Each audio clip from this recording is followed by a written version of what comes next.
Okay, everyone, welcome to the training session for Team Leader 2s. And what we'll be looking on today are the creation of reprints, the creation of mobile apps, and of course, the creation of enhanced books. So we did a little preface in terms of what exactly each is, and we're going to give you a basic idea of start to finish and how we're going to actually go ahead and choose basically what we're going to have in terms of our reprints to get started.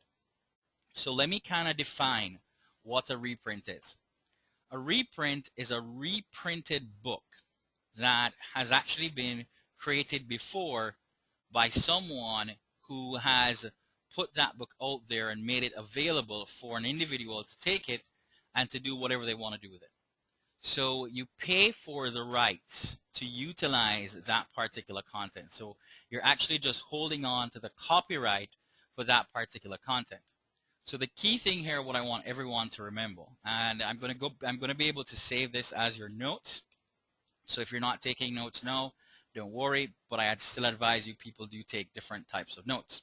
So for reprints and creating reprints, we know what they are by definition now, but the key thing here is that they are able to be published on offline, right?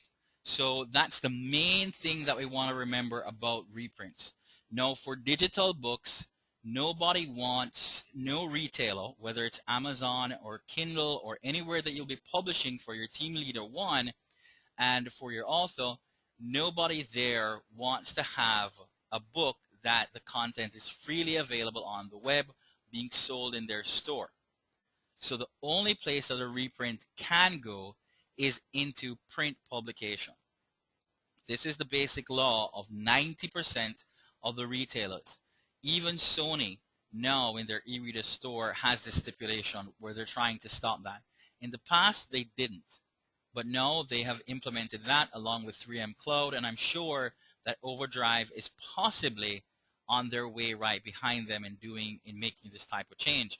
While a lot of them have not actually implemented something that is going to be able to check or see that, because they're pretty much like Amazon in the early days. I know Elizabeth and Lloyd would probably remember this, and a couple of, and Michael too, in terms of our Team Leader 1s, we would remember clearly and vividly when people were publishing a lot of PLR content to Kindle, and Kindle allowed this, but they did that specifically to have a lot of content in their retail store so that when people searched for things, that they were able to find it. The minute that they had enough free content, then they started to remove that PLR content and said that anything that's out there on the web, we don't want it in our store. That's pretty much what they said. They don't have a problem if you have that content and you're selling that content elsewhere.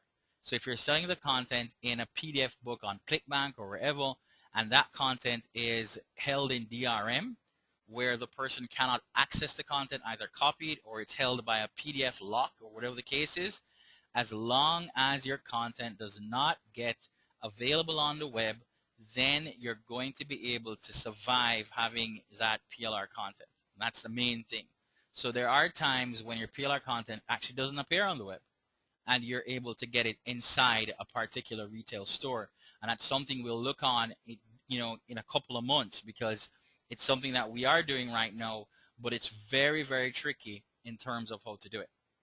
So key thing here, only published offline, which means that it is only published as a print book. So once we go ahead and publish it as a print book, what we're going to then do is to publish it as an audiobook.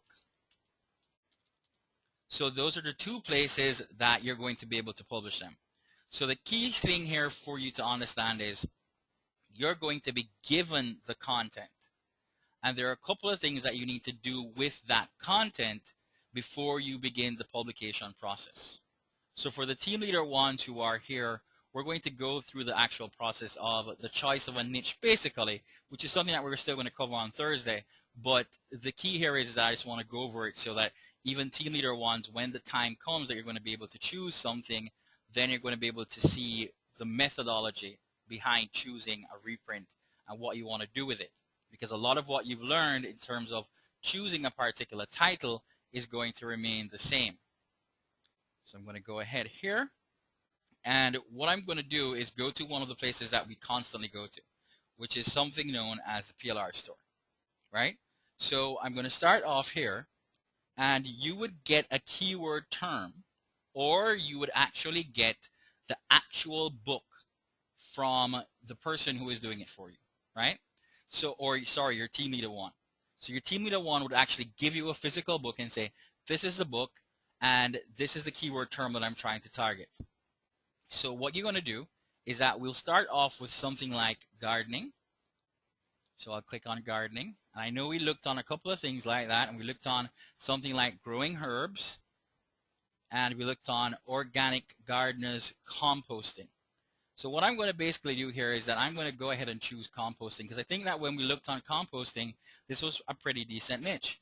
So I wanted to go ahead and click on buy now. So I've hit this here, and one of the things you want to look for is, of course, you want to look for the number of pages. So I can see that this is a vast number of pages, 253. So I know this is a very, very big book. So there are two things I can do with this. I can either break the book into two, or I can keep the book as a single large book. It depends really and truly what your team leader 2 tells you to do with it, right? So I'm going to go ahead and scroll down here, and I can see it's $4.99. And I want to just verify that I can publish it offline. So it says here, can be published offline. And it will tell you basically in something on every single page that is called the product rights.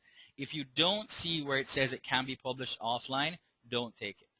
Because then if something goes wrong, you really don't have a leg to stand on. Because you're really acquiring the rights for this particular book, right? So I'm going to go ahead and just go ahead and buy this particular book here. So I'm going to say add this to my cart. And I'm going to check out. And I'm going to log in.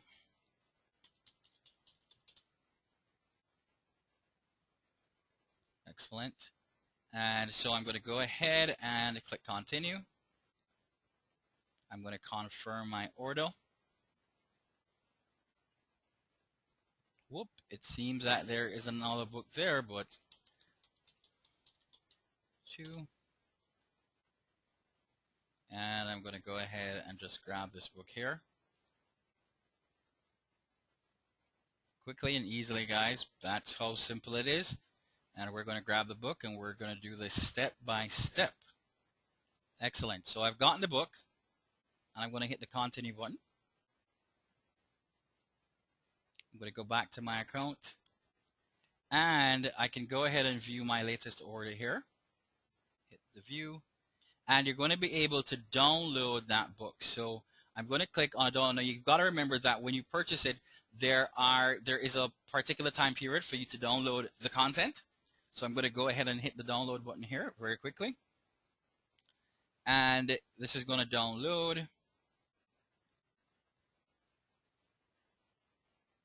Excellent. I'm going to click on that. And I'm just going to say extract all files. And I'm going to go ahead and do that. And everything is extracted. Now you'll see other things like bonuses where they'll give you a couple of other things, traffic, professional autoresponders, all of that. You can just keep those things. They're just basically bonuses, because what we really want is the actual ebook, right? And that's really what we need. So you're looking for what is known as a source file, which is something in Microsoft Word, right? So I'm going to open up the Microsoft Word document. So I'm going to hit on enable editing and go ahead and minimize that. So this is basically, as a team leader 2, what you would basically get from your team leader 1, right? And as you can see here, there's a lot of information, a lot of information here, right? So what you want to basically do here is to kind of get all of your content together. And you want to start off by going back to your website, heading to the day 2 test, and you're going to want to get what is known as the print book template. So I'm going to download the print book template, and I'm going to open that up. I'm going to go ahead and enable editing. Now, if for Team Leader 1s, if you're of course publishing with Speedy Publishing, there is no need for you to actually have an ISBN. We'll apply that. And that's something that has been happening. I know Michael had a small little issue with that before, but it's something that happens now that didn't happen in the past in terms of what was happening in terms of processing. So that was a particular issue that we had to look on. But you might not need an ISBN. However, if you are given an ISBN, you are going to put that ISBN here, right? So I wanted to make that very, very clear for everyone. So now that we have all of this, we don't really need all of this information in terms of the cover, in terms of the name of the book, all of that, right? So what we're basically going to do is that we're going to start off by putting together, first of all, the title of our book. And we know that the keyword term is composting. So we always start with the keyword term. So we're going to say composting, and I'm going to say the Home Gardener's, let's say Home Gardener's Guide to Composting the Right Way. Next, I'm going to go to my subtitle, and I can quickly go back here, and I'm going to jump on Amazon and take a look to see. And we can do this with any platform, right? But as a Team Leader 2, this is what you're basically doing. You already know how to craft a title. You're already trained how to do that. I'm just doing this in the live. So I'm going to look for books, and I'm going to go to composting. And I'm going to click on paperback. And I'm going to basically look for, like, common keywords. So we've got things like banner batches, grow heaps, whatever, composting, easy methods for every gardener. That's something interesting. Mini farming guide to composting, right? And I can choose a couple of those particular regular keywords. Guide, here it is again. Guide, here it is again. So that's a good term that I want to use. And I actually have it there, Home Gardener's Guide to Composting the Right Way. So I'm going to talk about techniques that you need to know when composting, or I could probably say information, but I'm going to keep it like that. So we actually use the keyword term 3 times in the title and the subtitle. That's not an issue, right? I wouldn't use it more than 3 times. So I'm going to go ahead and do that. I'm going to go ahead and hit on subtitle. I'm going to go ahead and do that. And I've got to come up with a name. So I'm going to go with my author. So I'm going to probably say, let's say a male gardener is good. Let's say Don Smith, for instance. Sounds really arbitrary. So I've gotten my title, my subtitle, and of course my author name. And I know the keyword term that I'm targeting is going to be composting, right? So that's one of the key things that we've looked on. So we've created our title or subtitle and our author name. So the very next thing that we want to do is to go ahead and start by looking on the actual content that we have. Now, we're not going to be using this content as is. As you can see, there are a lot of things or elements going on in this particular book. So normally what I like to do is that I like to go ahead and Control A. So I'm hitting Control A here, right, which is copy. I'm going to copy it. And sometimes you can see here where the person actually put it in such a way that it looks like this. And it's not put up in the right way. What we can basically do is that I like to just go ahead and copy. And I like to open my notepad. And I like to go ahead and paste here. So we can see here that the person has a lot of information in terms of they actually even talk about a bibliography and all that kind of stuff. So I'm going to basically look on to my readers, which I don't need. So I'm going to just go ahead and delete that.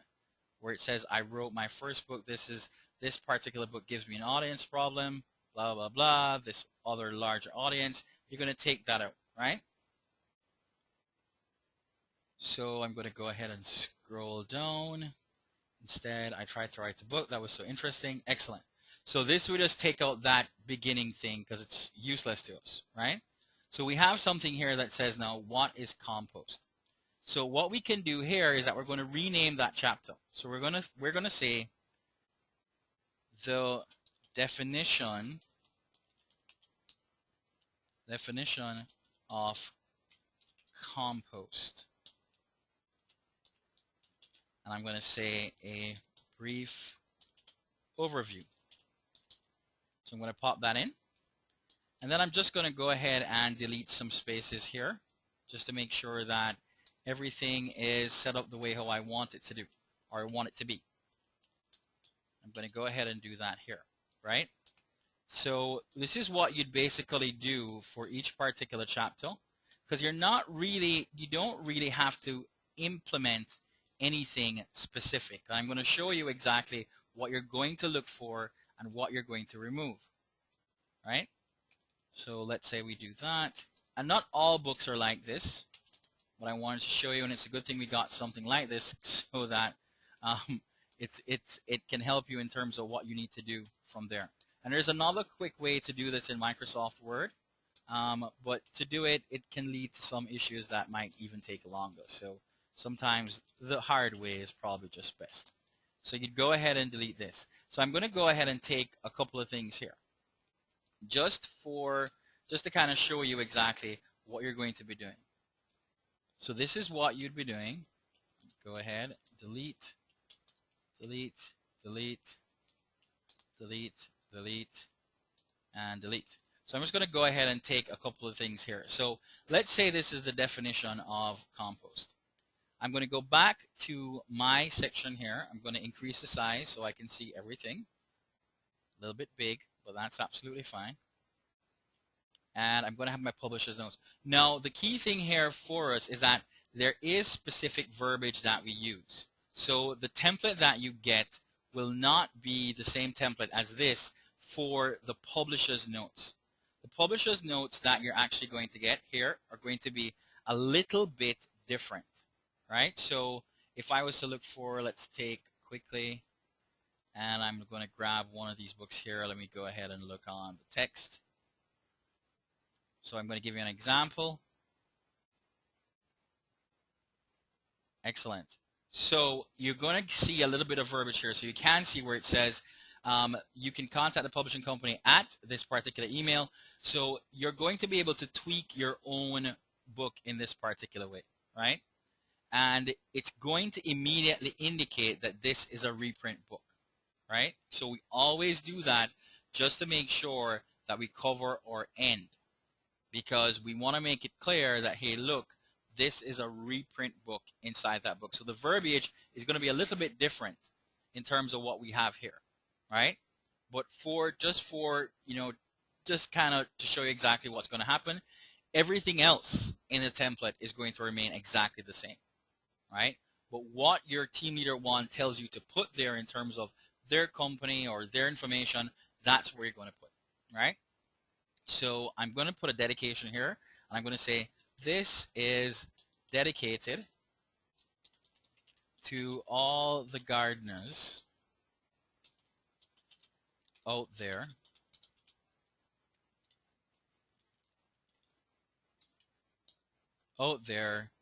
who love composting. And I can say, let's go compost, for argument's sake. Excellent. So now, of course, we already know our chapter title because we already have that. And I'm going to go ahead and just grab that information here, which is in the second one here. So I'm going to grab, which actually no is here, the definition of compost, the brief overview. And for the most part, everyone should know by now how to actually populate their template. So I'm going to go ahead and do that. And the reason why I do it in text is because I remove all of what is known as the formatting. So it's a lot easier to do. So I'm going to go ahead and just highlight up to the full stop, as everyone should know. And I'm just going to grab this. And I'm just assuming that this would, of course, be the first part here. And I'm going to go ahead and paste. So you want to make sure that you go through to make sure that you edit it, that there are no spaces that are not needed, and you remove that so the book is set up correctly.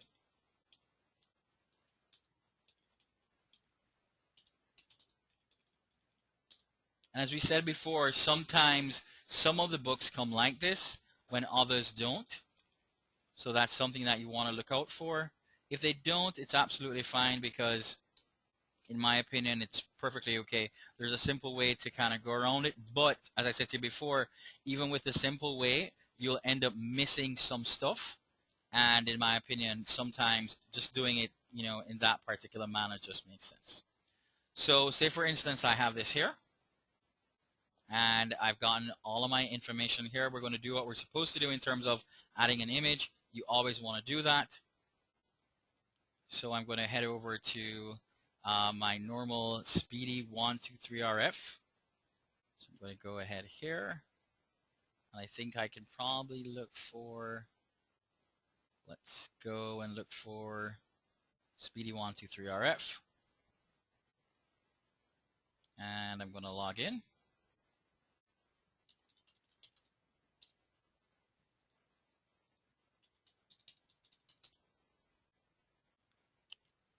Quickly, and I'm going to look for composting. And normally, everything remains the same. You want to make sure that you add a particular, everything that you do. You want to add an image to every single chapter, right? So I'm going to go ahead, and we know that we need a 300 DPI image. So I can go ahead and probably, let's see if this looks good. This looks pretty decent. I want to make sure that I get a 300 DPI. So it can be this. This is 5.59 by 373. So this is absolutely fine. I'll go ahead and grab this image here. And I know if Suzette is on right now, she's going to say, Colin, ensure that you put this image in the image bank because it's going to be important that we do that. So, and as a team leader too, you need to make sure that you go ahead and do that. So now I'm going to go ahead and click and open this in the file folder. And I'm going to go ahead and open with Photoshop. Now, for those of us who are on board right now who have purchased a Speedy Photoshop, we have already asked the guys over at Adobe to go ahead and upgrade all of those. So they're attaching everything to one account, basically, but all accounts will be absolutely fine, right? So just look out for that. It will, the trial period will end probably, I'd say, sometime tomorrow before the close of day for you once they go ahead and activate all of those accounts. It's quite a number of them. So that's important to note. So I've gotten my image here, and I basically just want to go ahead and just probably resize that image. So I'm going to go ahead here, and now I know that I want to make sure that I keep it in inches. Now, because I know my book is going to be a 6 by 9 in terms of 6 inches in width and 9 inches in height, you want to make sure that you cut the image down to possibly about 4, I'd probably say 4 inches. And you want to make sure that you keep or constrain the proportions so it doesn't get pixelated. So I'm going to just go ahead and put the width here at 4 inches. And we're going to see that. So it resize it. Make sure the resolution stays at 300 pixels. And I'm going to click on OK. So now I know this is going to be 4 inches. Then I'm going to make sure that I go to Image and Mode. And then I'm going to click on CMYK Color. I'm going to click OK. So now my image is CMYK. I'm going to click on File. I'm going to click on Save As. And I'm going to go ahead and go back to my desktop, probably. And I'm going to go ahead and call this Test. I'll go ahead and say Test Compost. And I'm going to go ahead and click on Save. And click on OK. And we're good to go. So the next step is that I'm going to go back here and I'm going to click on Insert, Pictures, and you always use Insert and Pictures. So that's very, very, very important. So I'm not sure. It seems that someone is unmuted. Let me go ahead and grab this here.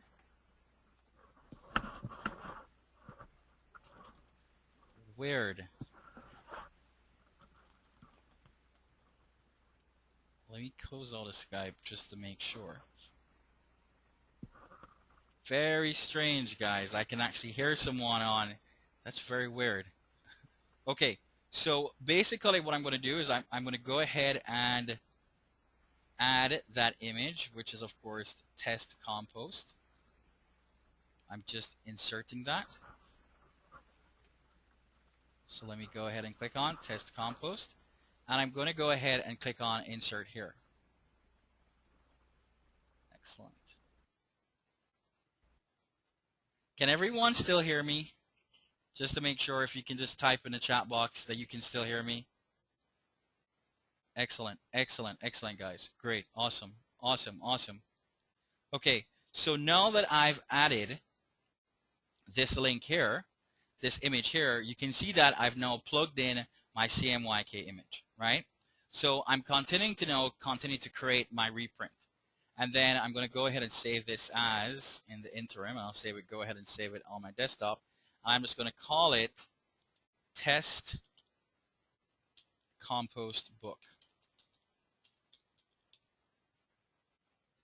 Now, one of the key things that you want to do when you have actually gone through this process, which is here in grabbing this content, right, is that you want to look for some common terms that usually plague reprints, right? And a couple of those common terms are things like, I'm going to put that down here, common terms is the author's name, which is a common term, my website,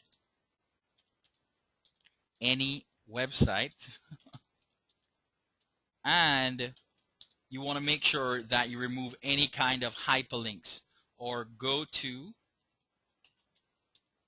These are common terms that you look for that plague these particular things, right?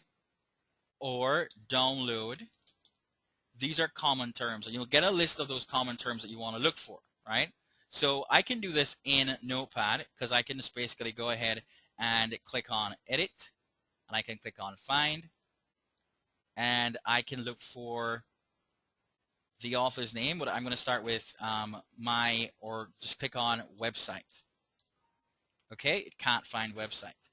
So I'm going to look for HTTP, which I know is based on a website, or I'm going to look for download. So apparently none of these terms are actually there, which is very, very important because these terms don't exist, which is a very, very good thing. Normally I do this a lot. Most of the time I do this in actually Microsoft Word because you kind of get a better feel of what's going on. So you can do that in Microsoft Word by hitting the find button here, and I can look on HTTP, right? And let me go ahead and look for that, and it says we couldn't find what you're looking for. I'll probably put in the HTTP, and that says nighttime, and so there's no that. So I can look for www dot, since it can't find it either. So you're in luck, but these are key terms that you want to look for in the entire book, because if you find them, what will basically end up happening is that it will reference pretty much like a website, which is typically what a lot of these guys do, right? Now, one of the things that we always want to make sure that we're doing is that we want to make sure that the content itself is kind of sound. So we want to go to somewhere like copyscape.com. And we do this just for posterity, really, because we want to know if this content is actually freely available on the web, right? There you go. So the girls are moving absolutely fast. So they're not playing around. So I'm going to add a little bit more in terms of some credits to Copyscape here.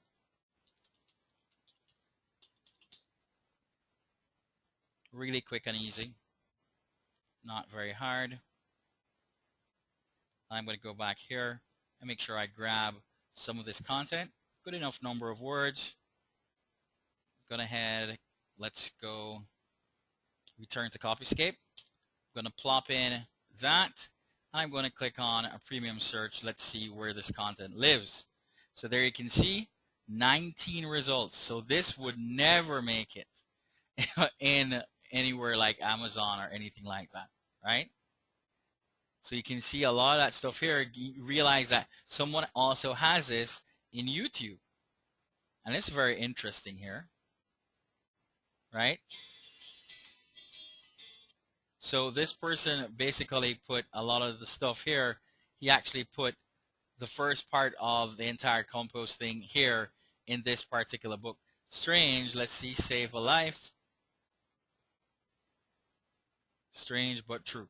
So clearly he's bought that stuff in composting. But our book is absolutely something titled totally different, right? So it doesn't really matter, because at that point in time, the same way that this person might have bought the publishing rights, we're also buying the publishing rights. And that's really and truly what we're doing. For team leader ones who are here who might say, well, Colin, this looks kind of wonky, I can tell you it's far from being wonky. Every single year, companies like Macmillan republish the Bible hundreds of times in different ways or forms. Every company like Macmillan and HarperCollins, or whatever they're doing, republish what are known as classic works, right? And they republish this year over year over year over year. Doesn't matter. They do it constantly. And in doing so, what ends up happening is that you end up with a lot of books that literally have the same content, but companies and retailers like Amazon will not tackle an individual on a print book. What they will do is that they will tackle an individual on what is known as a digital book, because when people buy that digital book, they're already on the web and they're reading it on the web. So there are already people who are comfortable doing stuff like that. When someone buys a book, they normally buy it for reference. They want to physically have that in their hands, and they're typically not looking for that information really online. But if they get that information there and they buy it, it already clearly states inside the front matter of the book that this is a reprint book. And that's typically what it is, right? So once we've done that, that is a basic, straightforward, simple process, right? So we would have started creating our book, and you're going to add all of your content by making sure that you're going to change all of the chapter titles to suit what you have, right? So we could change this here into the process of making compost. And I can say a simple step-by-step guide. Now, the more images that you add to your existing book, the better off you are. So once I've done this, I'm going to go ahead and say, well, I've gotten that down. Next simple step is to create what we need to create, right? Which is going to be our cover. And that's also very, very simple. So we're going to head over to Book Cover Pro, sorry. And I'm going to go launch Book Cover Pro. And quick and easy, we're going to go ahead and look for one of our images that look like composting. Again. And Suzette will basically help everyone kind of whittle this down a little bit tomorrow in terms of choosing. I'm not an expert. I'm going to be the first to say that. I have terrible skills in design. So that's just not my forte. But I'll be on the webinar tomorrow for sure to kind of see if I can actually get something going here. So again, you're looking for something that's more on the landscape side. And like this young lady here, but she's more to the left, so she's not to the right. Suzette will also show you how you can actually combine images tomorrow if you wanted to go ahead and do that. So I'm seeing this young lady here quite a bit in terms of composting. Does this look pretty good? Well, she's a little bit over to the right, I would say. But we've got a man on the cover, so our author is a male, so it would not be cool. Okay, so there we go. This young lady doesn't look too bad. Pretty nice. Okay, excellent. So one of the key things here, guys, is that we have to remember the actual size of our book. Our book is a 6x9. So what that basically means is that we need to get a book that is going to span 12 inches across and at minimum 9 inches in height, right? And has to be 300 dpi. So you can see here where we have an extra large image, which is going to be 12.5, which is basically going to be the right size because you've got to carry a bleed. But in this instance, the height is not enough, right? So to kind of save your energy, you want to do that. Now, for everyone who basically has an idea, they basically know the cost of the credits. So everyone kind of knows the cost of the credits. We know exactly how much this image would actually cost us, right? So we can go ahead and grab this. Now, you can continue to look for something that is a little bit less expensive that might end up being this, but have a much better height ratio. And that's for, our overall Team Leader 2s. When you're going through this, depending on what you're allowed to do on a daily basis, if you're allowed to spend 5 or 6 or 10 credits per day, your Team Leader 2 will basically advise you of that, right? And for Team Leader 1s will advise you of that. And our Team Leader 1s, basically when you're looking on that ROI sheet that you got, that ROI sheet basically kind of gives you a guide of what you're going to do in terms of creating your budget. And we'll talk about more on that on Thursday. But I'm going to go ahead and grab probably this one, take the 10 credits, and go ahead and grab that.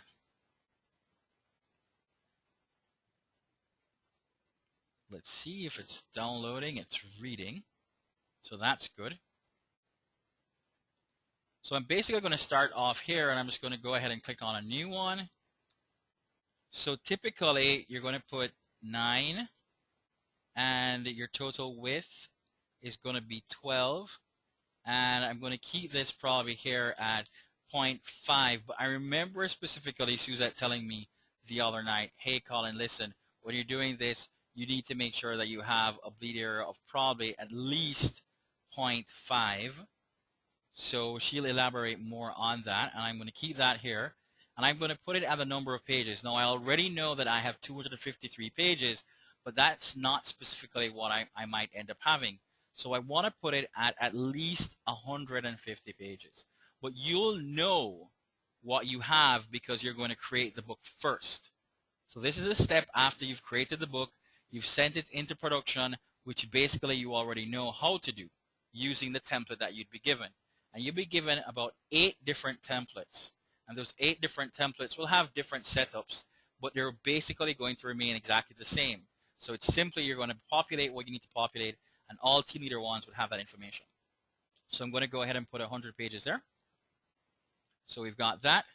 And the first thing I'm going to do is go for image. In fact, I need to unzip this. So I need to extract. And I'm going to extract that here. Great. And then I'm just going to go ahead and rename it. And it's actually in a TIFF format or a TIF. So I'm definitely going to have to open it up with Adobe Photoshop. And I'm going to go ahead and click on File, Save As, and of course, I'm just going to save it as a JPEG. And then I'm going to go ahead and call this file here Speedy. We're going to call it Test Compost Cover. And I'm going to go ahead and save. And I'm going to go ahead and say OK. Excellent. So it's now actually RGB. Now you want to remember that you want to do that because you don't want to add an image that's going to be, how do I put it? It's going to end up being a CMYK, because importing a CMYK into Bookcover Pro is going to lead to something happening to it where it's not going to look right. So I want to make sure that my cover still remains, of course, as 300 pixels. It has to remain that way.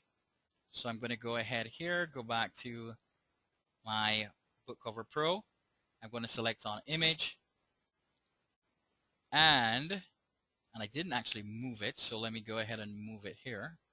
So I'm going to go ahead and move Test Compost, and I'm going to move it to my desktop. And I'm going to go ahead and look for it, image. I'm going to go to my desktop. and I'm going to look for test compost cover.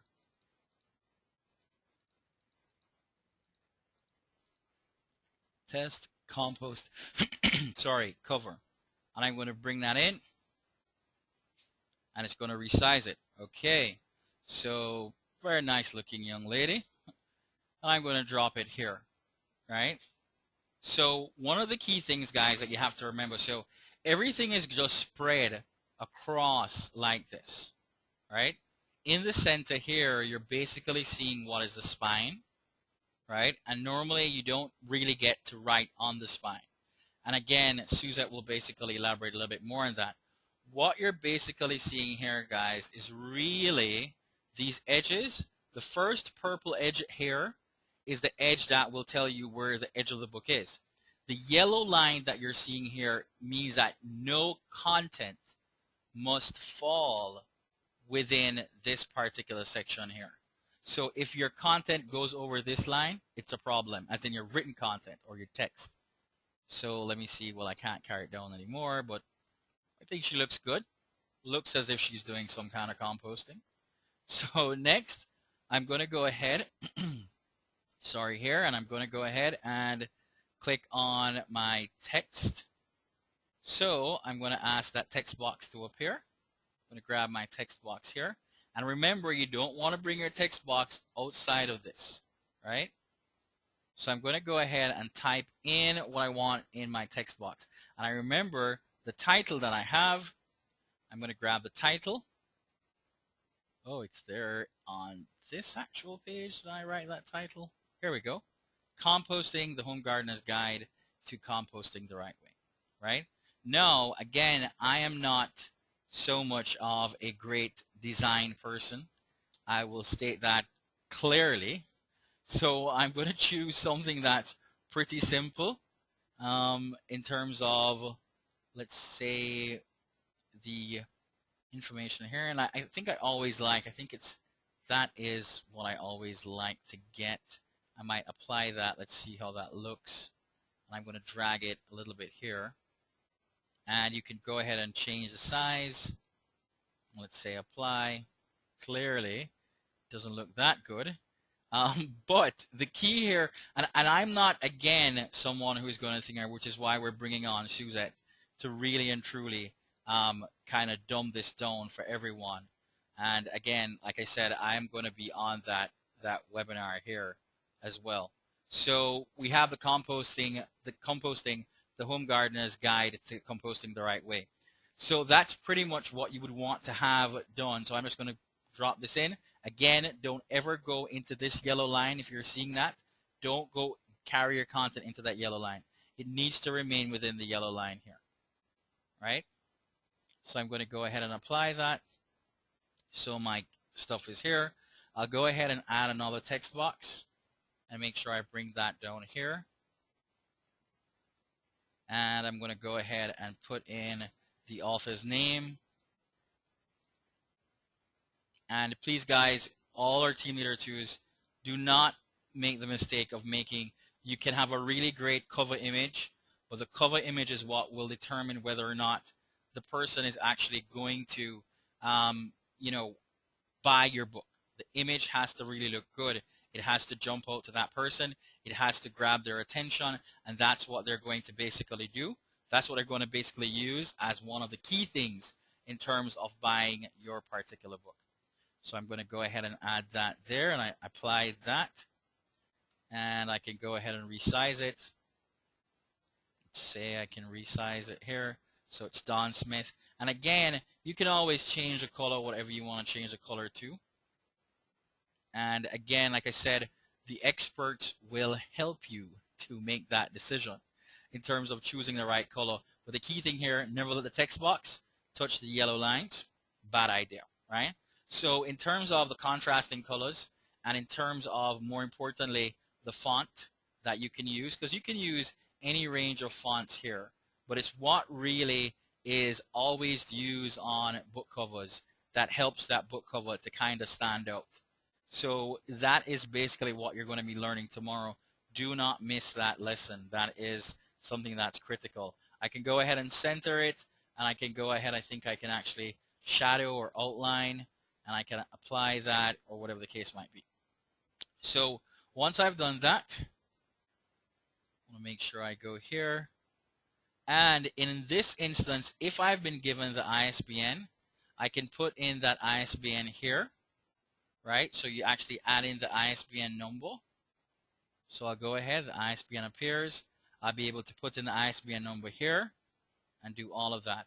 If you're not adding an ISBN, it's as simple as just deleting that ISBN option here. We can go ahead and click on it and then click on remove, right? So pretty much it's very, very simple and very, very straightforward, right? Very simple and very straightforward. Once we've done this, you want to hit the generate as, right? And it change that. Now there's something that I think I apparently might have missed, which is here, color mode. Always make sure that the color mode is CMYK PDF/X1A.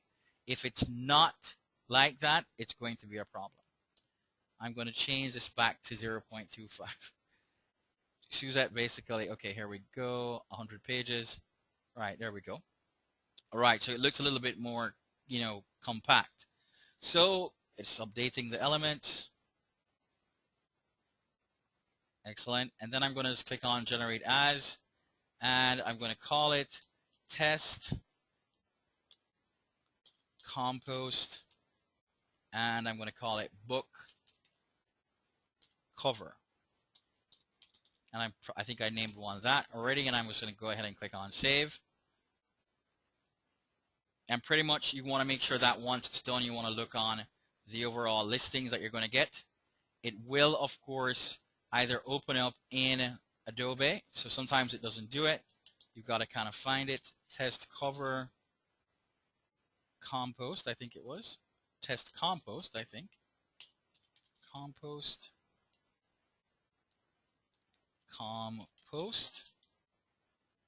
Here we go, book cover 1.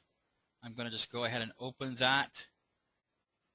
Open with Adobe Acrobat. Excellent. So as you can see, sometimes when you don't actually go through the process properly, you can find that this section here ends up being removed sometimes when you do that, but it's not hard to go back and fix it. Right? So if I didn't do a lot of things or rigamajos or jiggy stuff behind that, it would have appeared the way it's supposed to appear. So this is basically what your cover is going to look like, and you want to make sure that you just test that by clicking on properties, making sure so you've got 12.23, which basically can give you a little bit of bleed, right? So I can actually change that too. I can change it around. I think because I kind of made the change before or after the fact, that possibly might have led to this. But the main thing that you want to see here is that you do what is known as pre-flighting. So you go to your tools and you want to pre-flight it. And once you click on the pre-flight, you want to verify compliance and you want to see no problems found, right? So typically what you want to make sure is that this basically works. Lewis, did you say the image should be kept as RGB? Yes. Don't change it to a CMYK when you're uploading to BookCover Pro. Because if you change it to CMYK before that, it's going to look very, very wonky. I'll explain to you why. Because the way how BookCover Pro is set up, it doesn't like anything that is CMYK from the start. It causes a major, major issue. And that's not something that you want to go ahead and do because that can cause a problem. So you want to make sure that that particularly works the way how it's supposed to work, right? So that pretty much would be your cover. And all you've got to do, no matter where you want to upload it to, you can upload it to it. Very, very simple and very straightforward. Again, like I said to you guys, I'm not super perfect on stuff like this.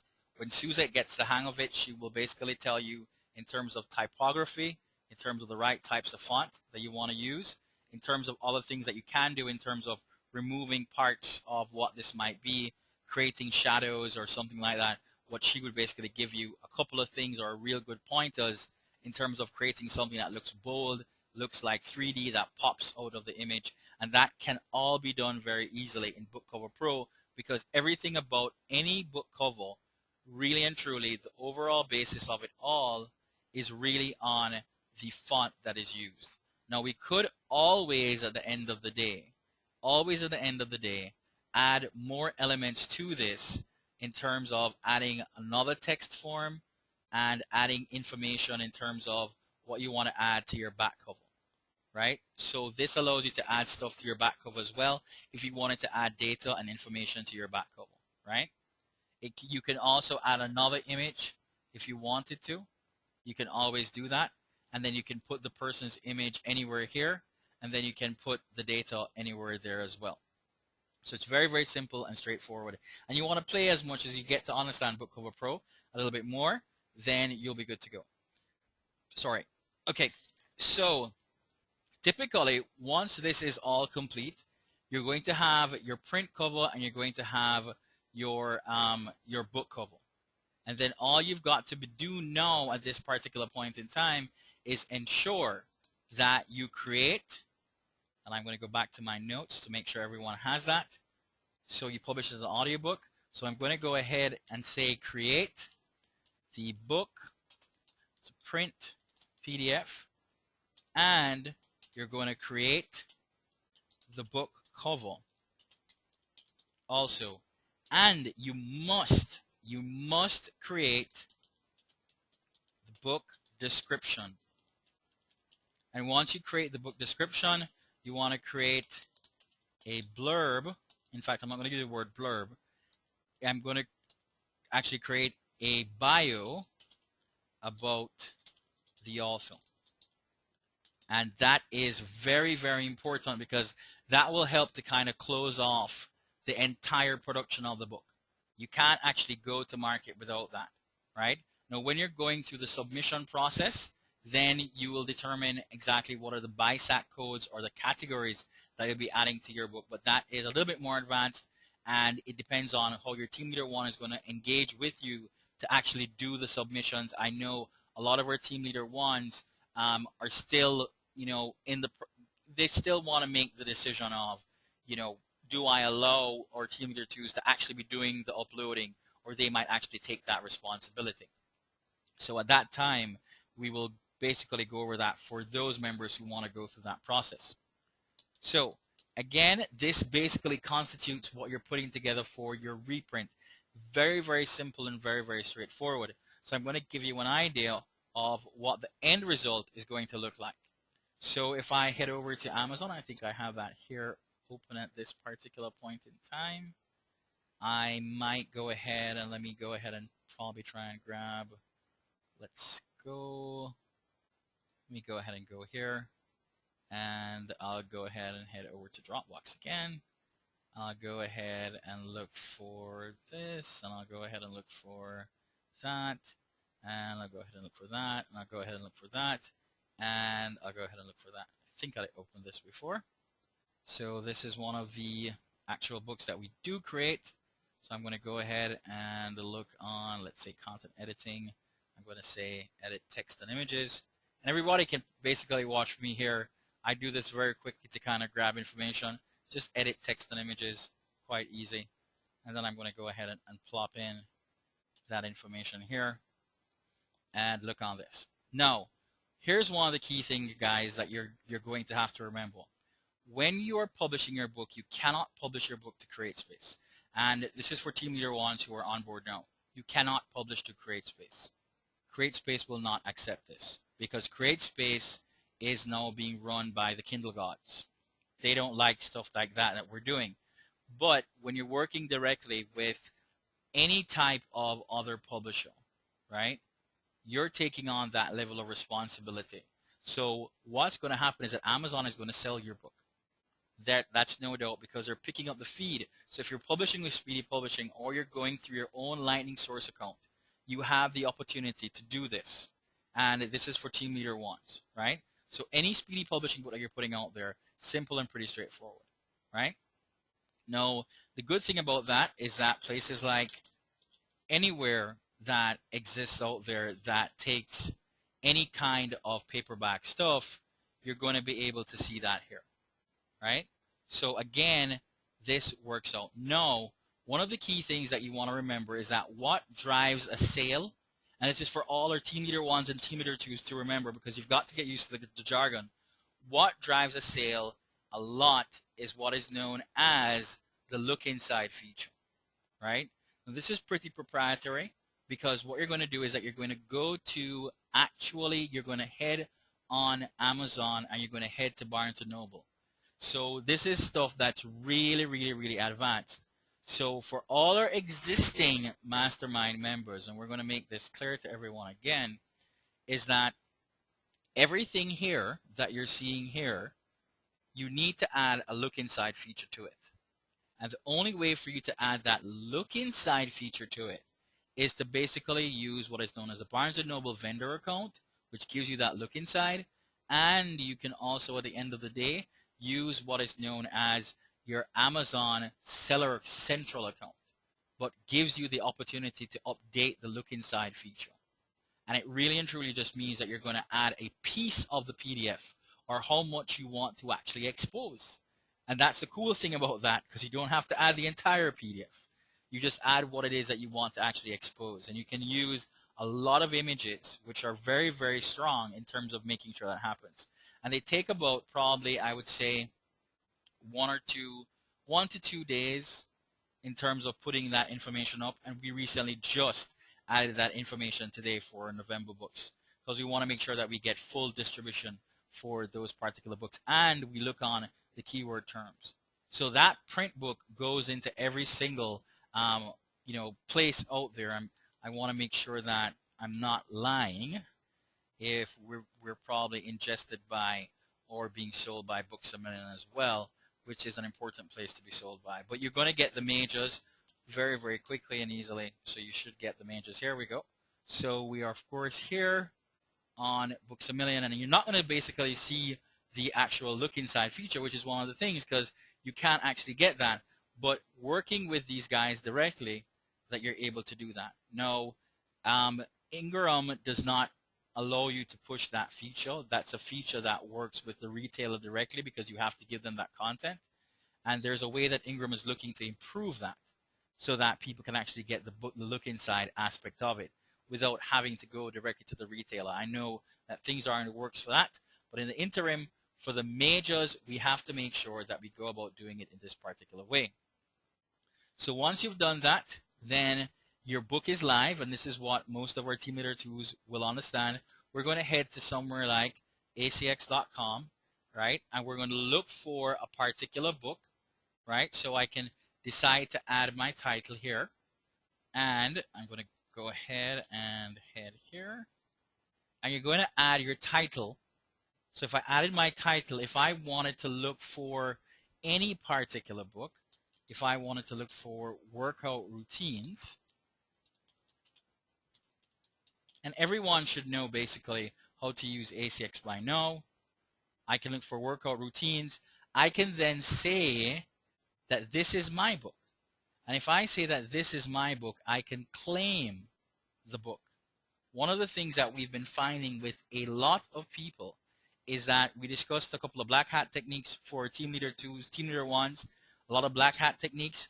A lot of these books are being placed out there. They've been downloaded for free, arbitrary books that exist out there, like books that are in the public domain that are placed here. And what happens is that people are claiming them and placing them on acx.com, and I've seen that. It's very, very, I know, it's very suspect that ACX does it, but people are doing it. It's a short-lived, practice, but it still is money in the bank at the end of the day. So, so again, that's something that if anybody ever wanted to do anything like that as a sneaky tactic, you could go ahead and do that. But the key here is that you go ahead and you put your book up here, and then of course you're going to get in auditions. So we might end up having auditions. So I can go ahead and look on a couple of books here, and I can look for an audition that might come in, and I can look on, here's an audition that's here. I can listen to that person, and once I listen to the person and they're speaking, I can hear, right? And I can say, okay, well, I like the person, or I don't like the person, or how they sound, and then I can go ahead and make an offer to that person to do the audio version for this book. and then I can get the book out in audio because it is on Amazon. So really and truly, what you're basically doing is that you're still getting out your print book and you are still getting out your audiobook, which are two sources of income, right? And you're getting it on every single print book platform that you can possibly think of. And the most important thing here again is, of course, keywords and being able to be found, because you have to make sure that your keywords are solid keywords, right? Now, based on what you have seen here and the process that it will take, it's very, very easy to create a couple of these, in a day. As I said to you before, when we discovered this, for those of us who know about 12 by 12, when we discovered this a long time ago, one individual I know is at almost, I would probably say, 1,000 plus, and they're putting their stuff now into full distribution with Ingram and to get their stuff out there. And they're at 1,000 plus books, and they're making quite a bit of profit just by doing reprints, right? So for most of our Team Leader 2s, definitely you want to understand that process. At Team Leader 1s, Team Leader 2s, understand the process of what we just did, because it's the same exact process that you would use to create a print book if you got original written content or you had transcribed your book and put it together, right? So I want to make sure that everyone kind of fully understands that. Yes, Val, it will definitely be available tomorrow. So if you've got to really go, not to worry, the replay is going to be there. I know we've already hit the 1 hour mark, but this is very, very important because it's something that you'll be doing, on a constant basis, right? This is also similar for those of us who are actually going to do our pamphlets, but we're going to discuss that in terms of posting and using the Seller Central account to add what is known as your look inside. Very, very, very important. Okay, so we basically now know the process that we need to go through to create our reprints. And in an hour, basically, if we hadn't gone through all this, you would be able to create one, especially if it's less than 100 pages or 50 pages. It's just like clockwork. You can do that very quickly, and you can create your cover, and you can have your book ready and raring to go. So that's pretty much what we wanted to look on. So I'm going to go ahead and leave this here. And I'm going to put a line here. So just to make sure that everyone kind of follows exactly what's happening with reprints. So now what we're going to do is that we're going to look on, something known as creating a mobile app. And we're going to be using Andromo. So everyone basically knows about Andromo so far, and everybody would have gotten the page in order to be able to buy. So what we're basically going to be doing right now is that we're going to be looking on actually creating that actual Andromo app. And you can, and here's the thing, that the reason why we put it with or reprints. You can actually utilize your reprint book to create that app, right? Now, there might not be a lot of people who are looking for composting in an app. That's the truth of the matter. But there are a lot of things that you can look for in terms of creating your app if you wanted to, and talk to Team Leader 1s, talk to your Team Leader 2 about creating mobile apps. We're going to, again, discuss this a little bit more on Thursday, but, again, it's something that we can actually look for. So let's go ahead and look for things like apps for Android, and you can actually choose which one of these are really, really hot, right? So if we had anything on finance or games or education, you want to look on a couple of these. Now, the key thing here is that you'll see what has the most, right? Now, one of the things that I realized is that the other day, I know Daniel Hall, and I think another marketer, Tony Lady, right? He came out with the thing about Kindle comics and stuff like that. One of the things that you want to remember is that anything that goes in a book can go in an app. Anything that goes in a book can go in an app. An app provides a much better opportunity because you can then actually grab the information. My discussion with Lindsay, who is the content acquisition manager over at Magsto, basically hinged on us discussing that entire topic of the ability for you to be able to source that information. And it was a no-brainer for us to kind of go with Magsto. It's definitely something that and I know all of our Speedy Publishing members hear about Magsto. you need to be in Magster. If you're concerned about list building and stuff like that, you need to be in Magster, because you can take your content as a trial, almost just a basic, I wouldn't say a trial, but basically I would probably say just a piece of the book or a preview. And you can release that book as a preview on Magsto and get hundreds of people to download it, thousands of people to download it. I was discussing this with the young lady who is the CAM there, and I said to her, this is the first thing that came to me, immediately, because it meant at that particular point in time that I was creating something that would help me at the end of the day. And I'll give you a little bit of background. Sorry, is that the minute that you have that opportunity, you have that list, you can do a range of things, right? And one of the key things here is that when you offer that book for free on Magsto, you might get 1,000 or 2,000 downloads because the piece of that book is free. You already now know that those people can actually rate your book. They can say whether they liked it or they're not, and they're willing to go ahead and buy the full version, right? If they didn't buy it immediately, then you could email them again in another format and say, hey, blah, blah, blah, blah, blah. We have our book that is free now. And that's key that you want to do, right? And then, of course, if they like that type of content, we all know about iPage. This is advanced stuff for Thursday, so I'm not going to go off on a tangent and talk about that. But let's go back to apps here. So apps for Android, let's look on stuff like books and comics, right, for instance. And what you want to basically see is that you're going to see bestsellers and stuff like that.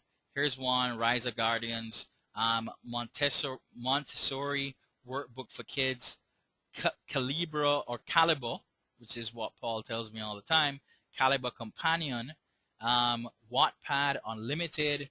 You've got a lot of free apps that are here. You've got a lot of $1.99 apps, which of course Minecraft, I think, or a Minecraft Player's Guide, right? Now, if we look on this at $1.99, this is number 56 in the paid app store. So I'm not sure if Casey's actually on right now, but Casey, if you are on, if you are on, consider to me. No, Val, we don't do reprints for Speedy Books.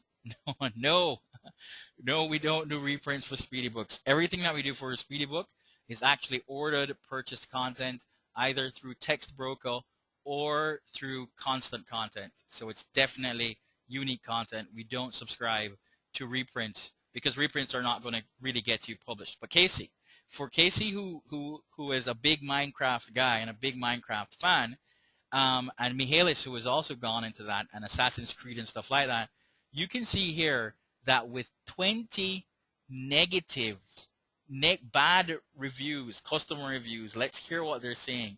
16 1-stars, false advertising, fake, shameful, waste of money, trust me. Wish I could give it 0 stars. I hate this thing. It won't even work for me. Horrible. The most stupid dumb thing ever. Don't get it.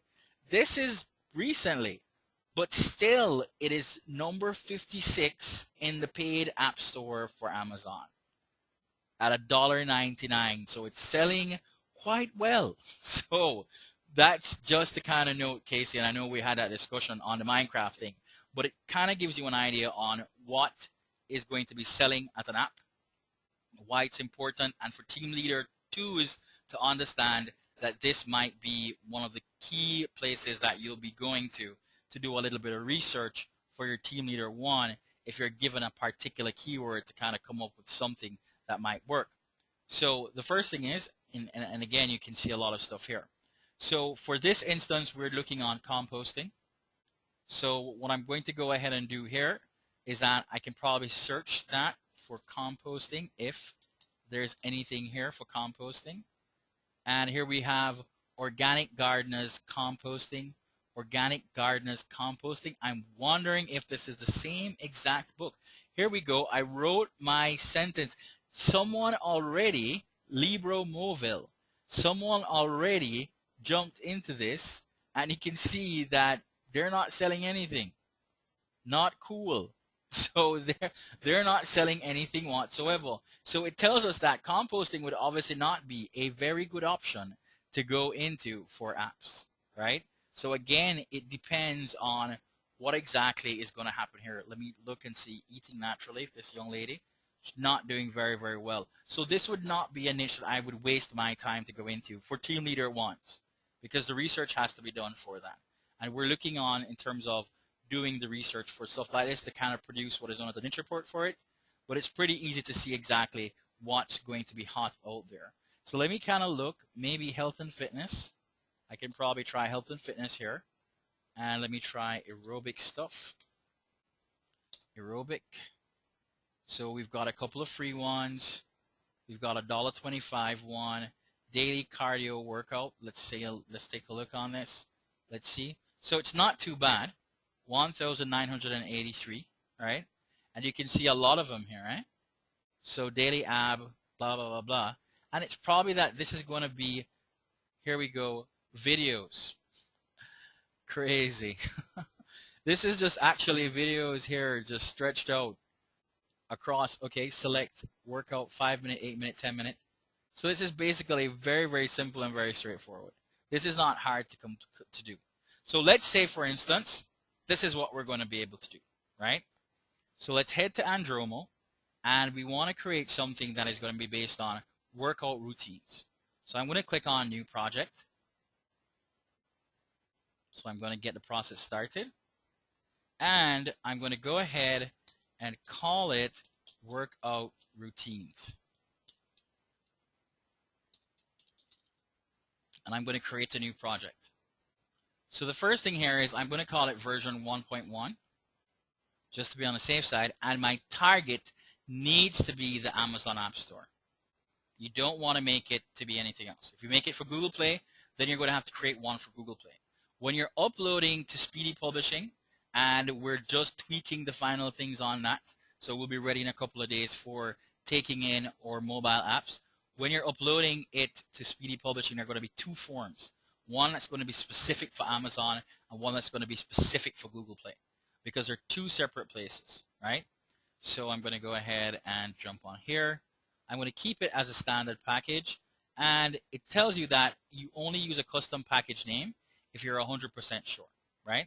So I'm going to go ahead and head back to our notes, and you're going to make sure that you follow the niche or info given by your team leader one. Leader one. Excellent. So once we do that, then we're going to create a new project, and most importantly, we're going to ensure that we select Amazon App Store where necessary, or Gplay, right? So you got to remember that you need to choose that specific, right? So now for our app icon, we know that we need to create something that's going to be 192 by 192, right? Now an app icon is something that's very, very specific, which Suzette will be teaching you how to do tomorrow. But just to give everyone an idea, for those of us who actually know how to use things like Adobe Illustrator right now, you can head over to Speedy123RF. So I'm going to go ahead and jump to Speedy123RF. So I'm going to head over there. Here we go. There you are. So I'm going to head over here, and I'm going to look for something that probably is an app icon. So let's go app icons. Right. Now I can basically look for something like this. So I'm going to grab here.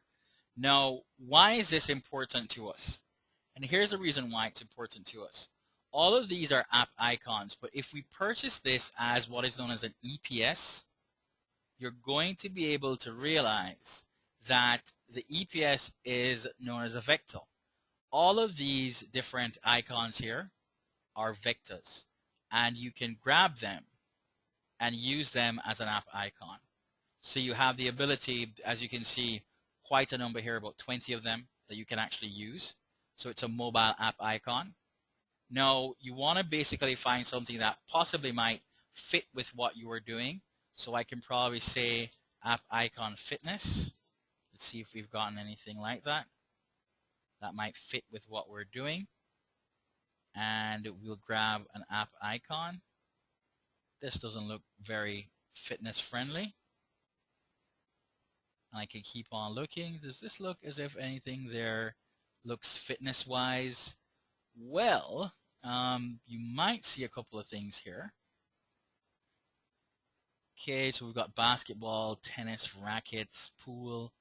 We could possibly use any one of these that we could probably utilize as a particular icon and cut it into something that's going to be the 192, because a vector can actually be resized at any point in time, right? So you'll learn how to basically do that at that particular stage. And then what you're going to do is that you're going to upload that here, and then you want to go ahead and save changes, right? So I'm basically going to go ahead and save my changes here. And you always save your changes before moving to another step. You don't want to lose that, right? So you can also basically put in your own license agreement. And the only reason why you will use a license agreement, and this is for team leader ones who are on board, if you're going to capture people's email, you want to use a license agreement. Definitely something in terms of a privacy policy. So you're basically going to say, we're not going to take your email and use it as spam or use it for spam if you request their email information. So we've gotten that. Then we're going to move to activities that people can do, right? So next what we're going to do is that we're going to look for anything we want to add. Now, team leader ones, you are going to have to provide your members with this information. Your about, your audio, not your audio player, sorry, your about, your contact, your email address. If you have a Facebook page that is your publishing company or whatever the case might be, it's an opportunity to market it. If you have a website that is related to your particular book and you want to add an RSS feed or to the particular topic that you're doing, you want to do that. If you've got photos that you want to add, you can add for that. Again, in my opinion, a lot of these things, with the exception of I would say your email, your contact, and your about us, it's not really necessary because the information that you're going to be adding is going to be content, right?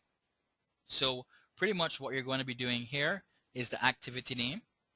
So I'm going to go back, go here, File, Open. Let me go ahead and look for the last one here. So let me open this. And what I'm going to do is that I'm going to pull down chapter by chapter, right? So I'm going to click on text, edit text and images. And in fact, I can just export this to Microsoft Word just to make our life simple. And we export it to Microsoft Word to grab our content. And you would, of course, have the Microsoft Word version already.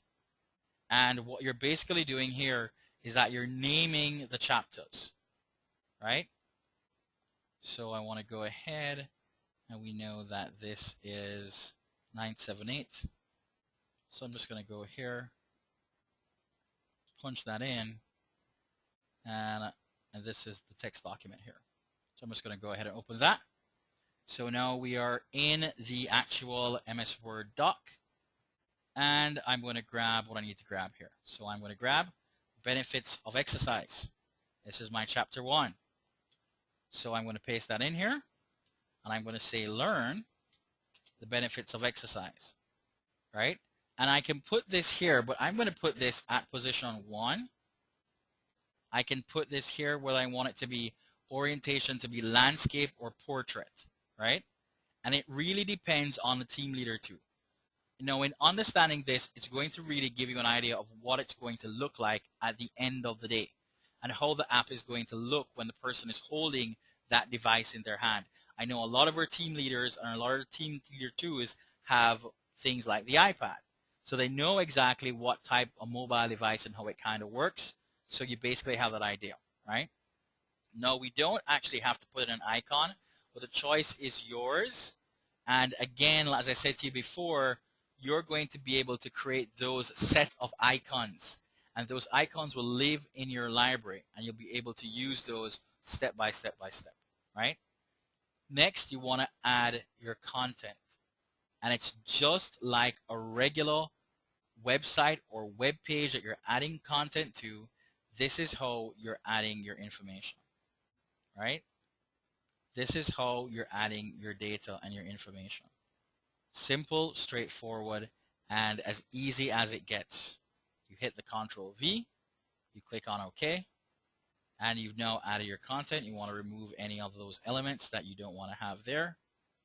And again, you can basically just go ahead and change this around. Whoops. I'm going to go ahead and change that around, and I can put that there. And typically, a lot of the time, what you want to basically do, because I love Notepad, Notepad strips out anything. And for those of us that don't know, you can actually copy this. I can click on Edit, Replace, Paste, Replace All. Go ahead and remove those. And simple and straightforward, Control C. And I'm going to just delete this. And I'm going to go ahead and put it back in Microsoft Word. I love that. And then I've gotten my content here now. I'm going to click on Save Changes.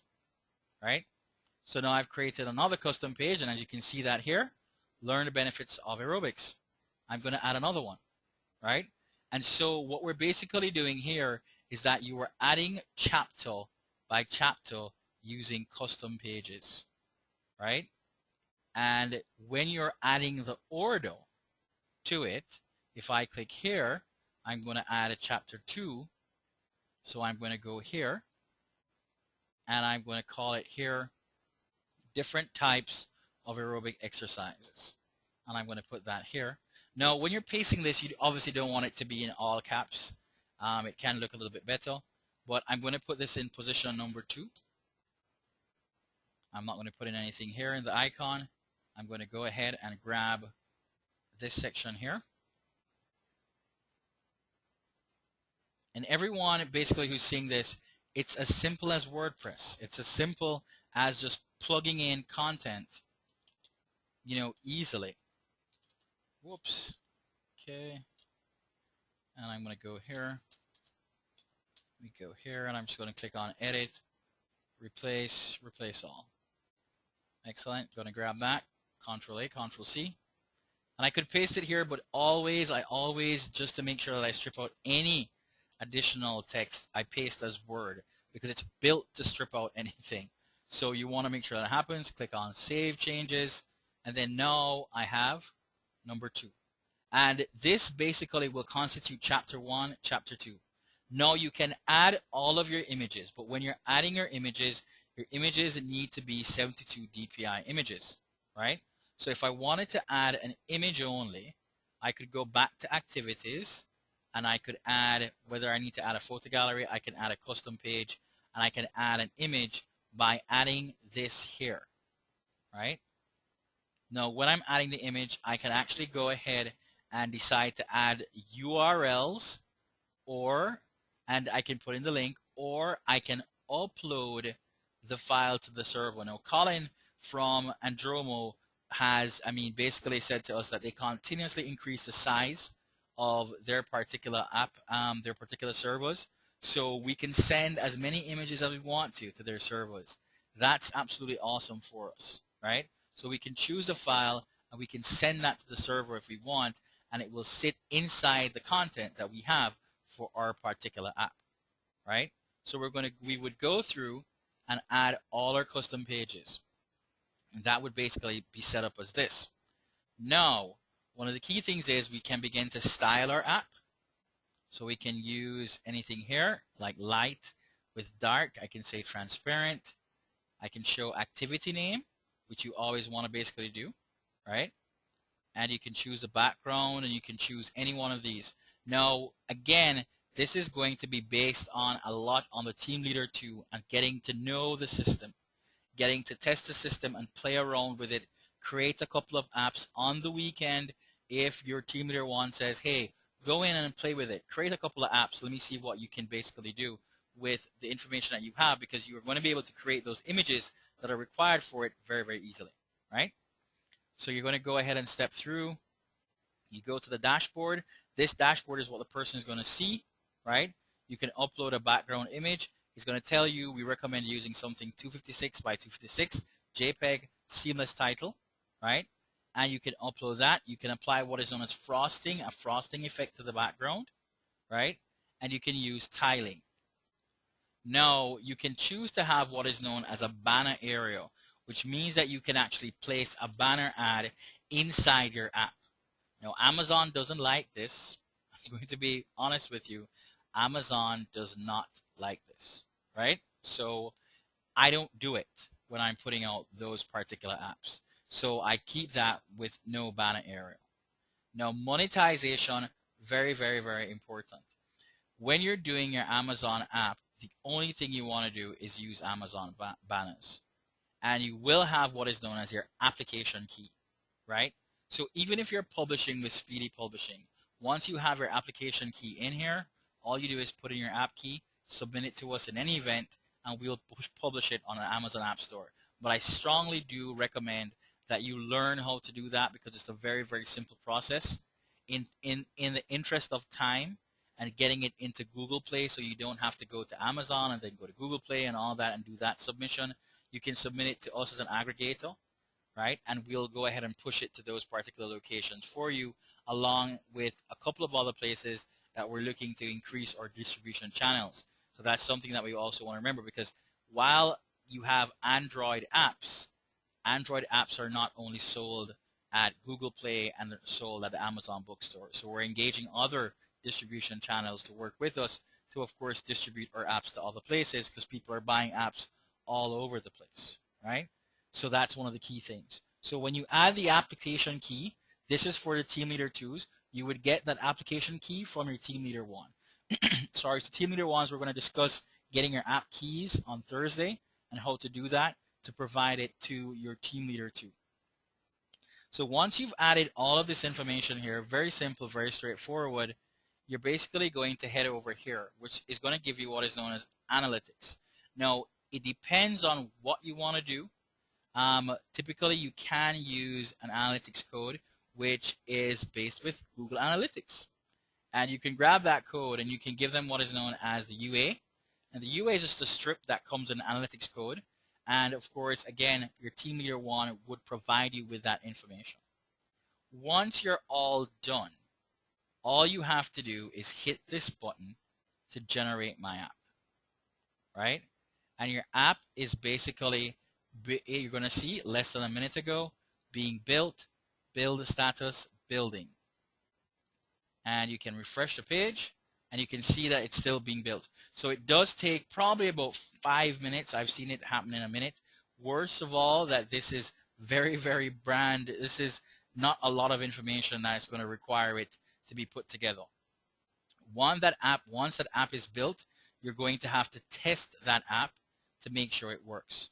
So we're going to go back to our notes, right? And we already selected our Amazon App Store, and we're going to say we need to add your book content.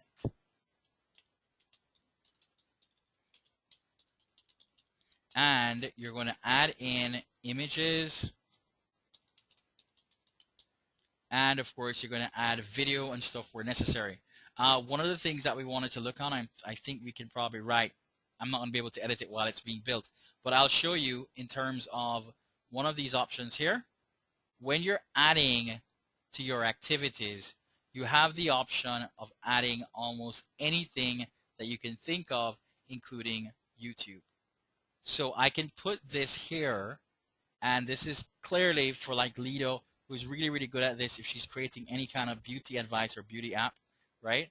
You put in any kind of user ID here, and you click on Save the Changes, right? I can put it, okay, beauty videos, or I can say beauty videos, and I can go ahead and save that here. So there are a lot of different things that you can actually add to the beauty videos. So you can put in the videos here. Now, what Amazon does is that they look on your content to make sure that it's solid.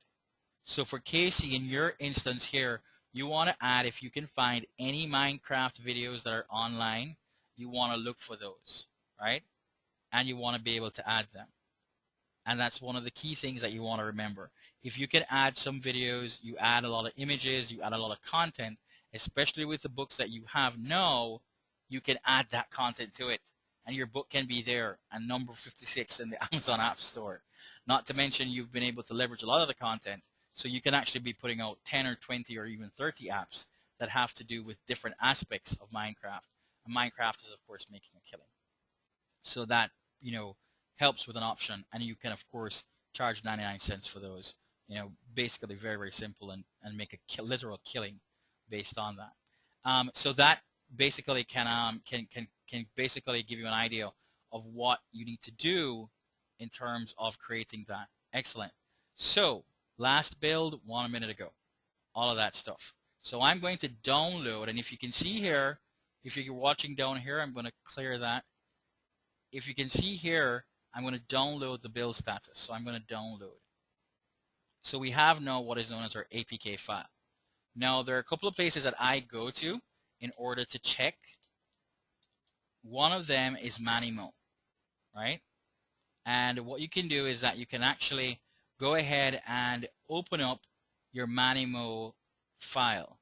And what you can do is that you can launch with the app. So I can click on launch with the app. And I think I did one which is called assertiveness. So I'm going to upload this app here.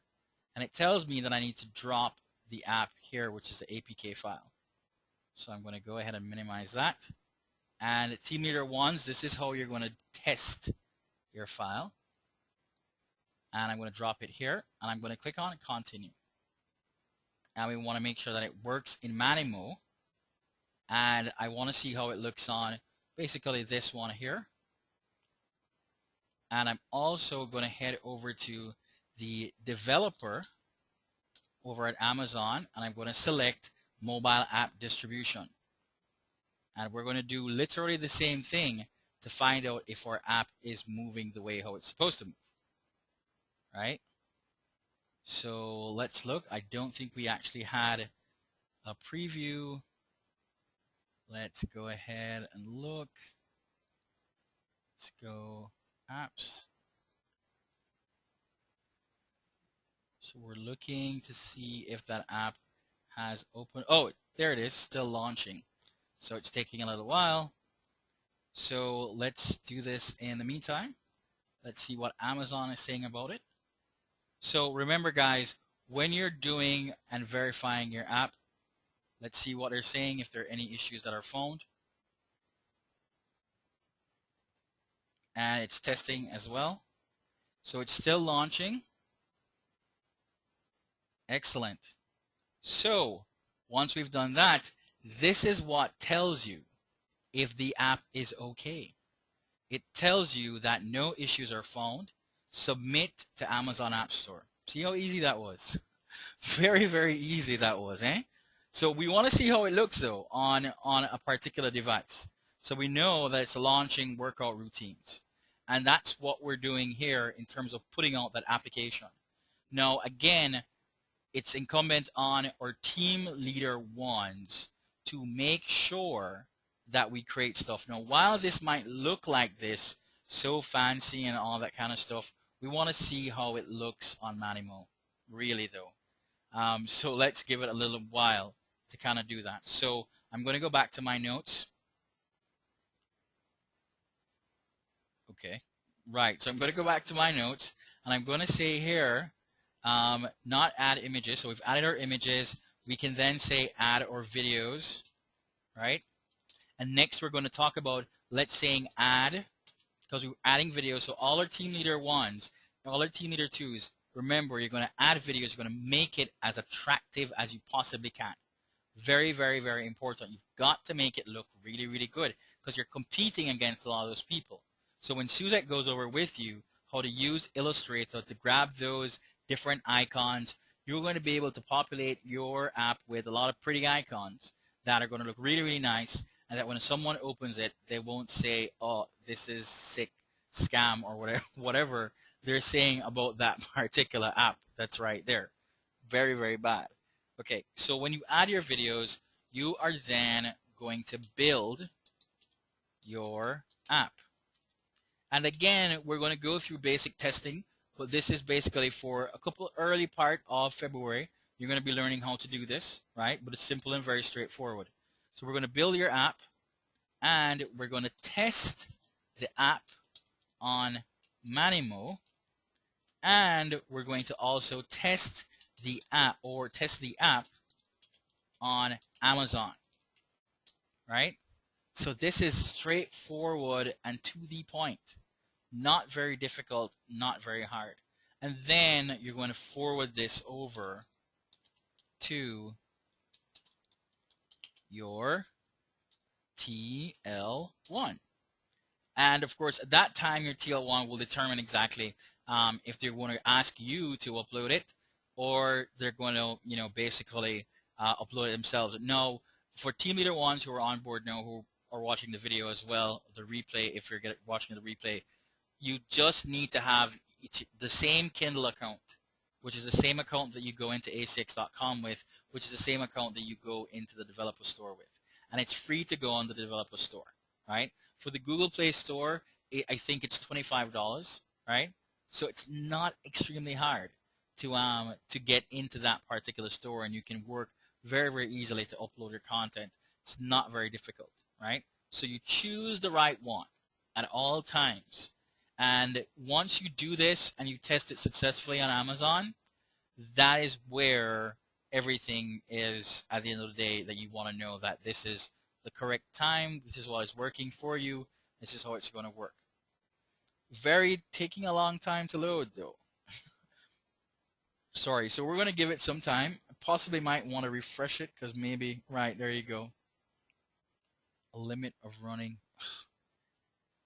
So strange, because I'm not running another emulator, so I might just need to start the Android somewhere else. Oh, and it's still actually opening it up. So there might actually be an error with what's happening with Manimo. Okay, there we go. All right, so I can double click on here. So as you basically can see here, there's nothing added to the app. The icon that I would have here would give me that. And I can, of course, go into anything, and we only added 2 chapters, and there are no icons. Once we populated this the way how we're supposed to populate it, there would be a massive amount of information here, and all our chapters would appear here. We can also tweak our background. That's also something that I want everybody to remember. If I hit on the edit button, I'm not going to save it.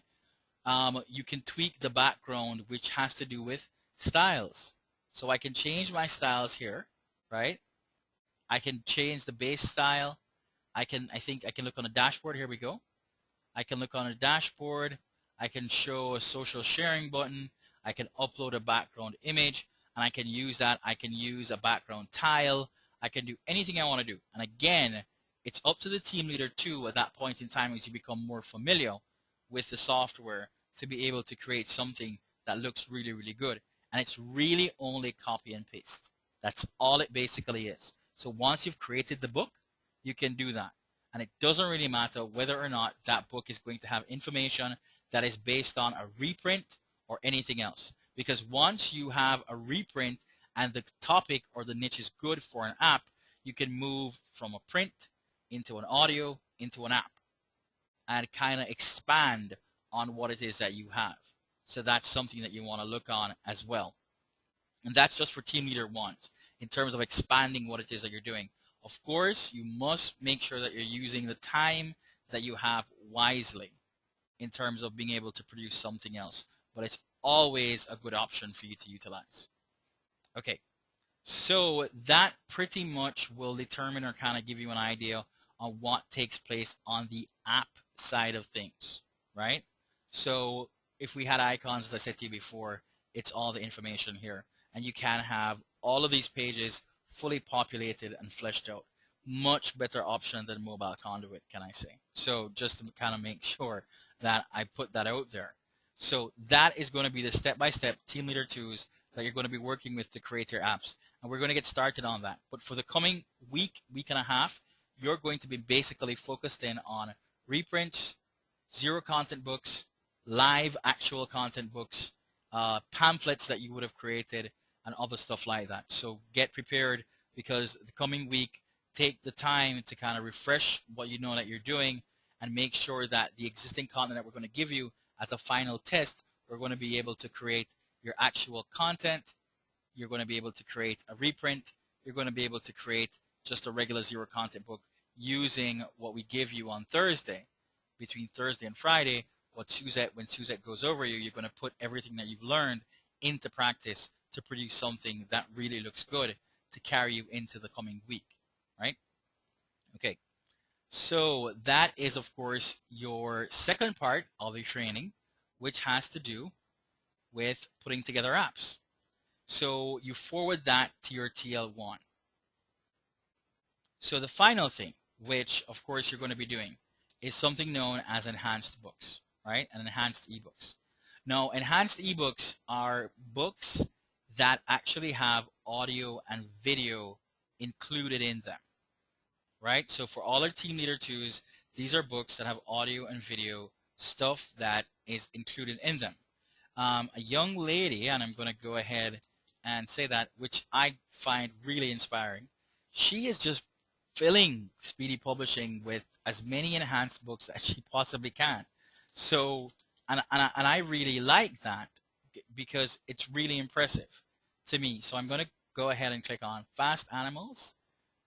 Let's see if she pops up here. I'm going to go Fast Animals Audio and Video. Just so Team Leader 2s know what an audio and video book is, means that the book itself has audio or video that is included inside that book, right? So I'm going to go ahead here and click on this book to give you a basic example. When the book is published, it appears here with Kindle edition with audio and video, right? So this young lady who is doing this, she is like on a roll. I think there are probably like 2 or 3 or 4 actual books that are sitting, laying in wait to be pushed out there that she recently, created. And she's got that to be married with her existing book, which is here, which is absolutely cool. So she has that, the enhanced edition, and she has her regular Kindle edition, right? So in this case here, this book has audio and video. So what do I mean by that? I'm going to show you here, because it's important for everyone to understand what the book should look like. So I'm going to go ahead and let me click on Load My Entire Library. I'm going to take a look on what her book looks like. I'm going to click on Continue Reading.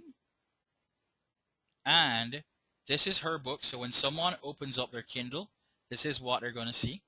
And I actually fast forwarded to this page here.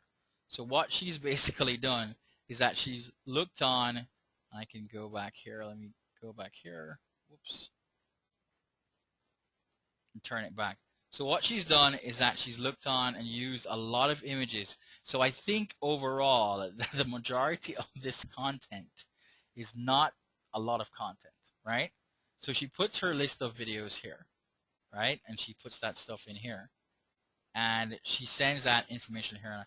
I'm thinking that it might be a bad link that she put there. Oh, it actually wasn't. So let's load the library again. And let's continue reading. Okay, great. So famous animal races, the Secretariat, that's a racing horse, a rabbit. She talks about all of the fastest animals out there, the cheetah, the gazelle, and then she has a video. And I'm going to hit the play button here. And I'm going to go ahead and do that. Let's see. Okay, not sure why that's not appearing. Let's look on another one. Okay, there we go.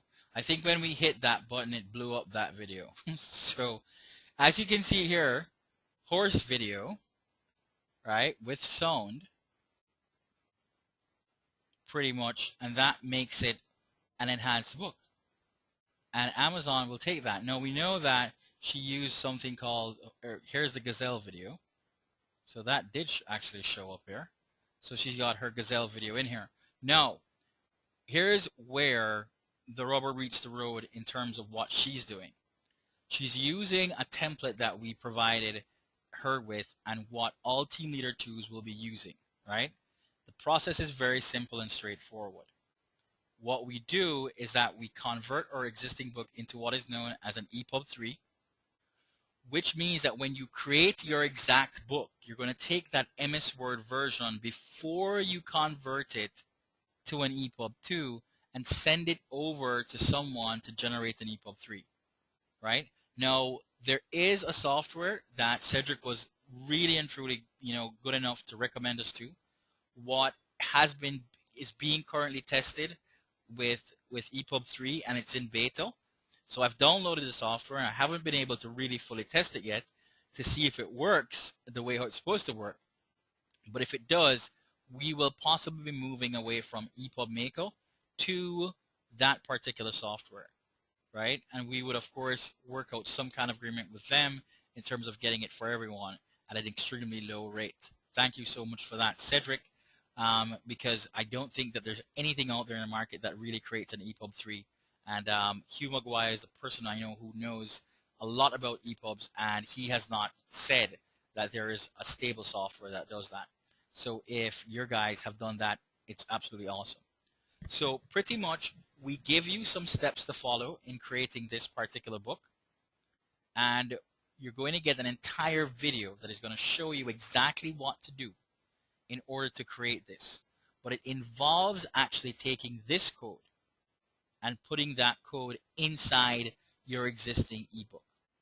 And I'm going to show you exactly why this is important and how you're going to change that stuff. So I'm going to extract all my files. I'm going to extract that.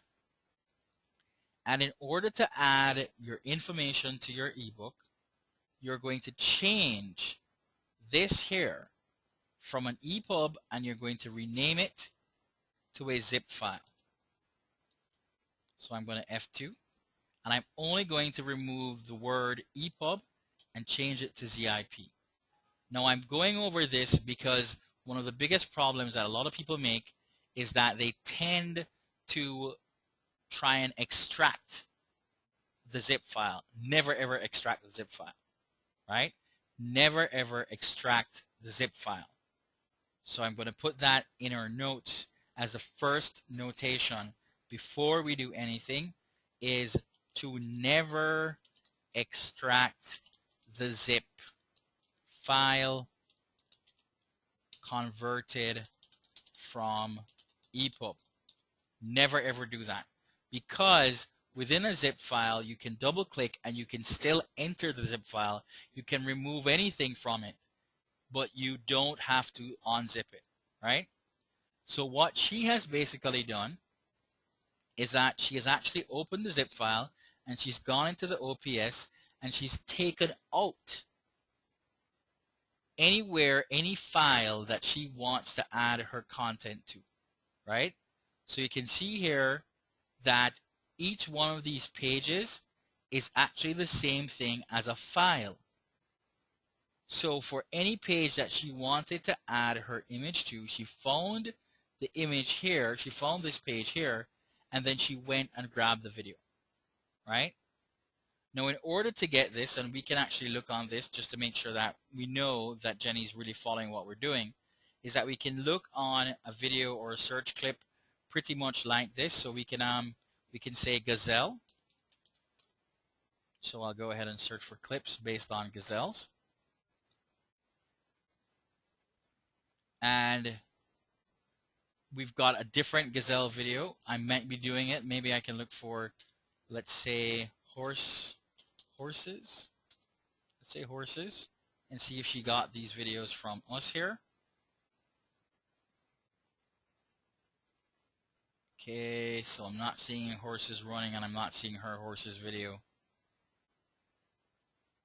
Maybe if I did it using the exact time, I might possibly find it. But the key here is that what you can do with Video Blocks, which is a service that you're going to be provided with, is that you can download this particular video at any time you want to, right? And you can download the MP4. Now there's a specific process. Weird. Okay, let me log in. So apparently I've been logged out.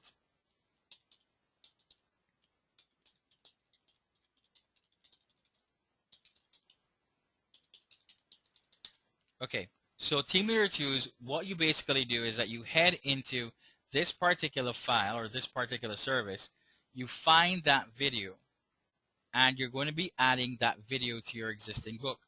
So we're going to use an existing example because the technicality of it is something that's very, very simple and straightforward. And we're going to add that video, and you're going to learn how to do it and field test it, of course, in a couple of days.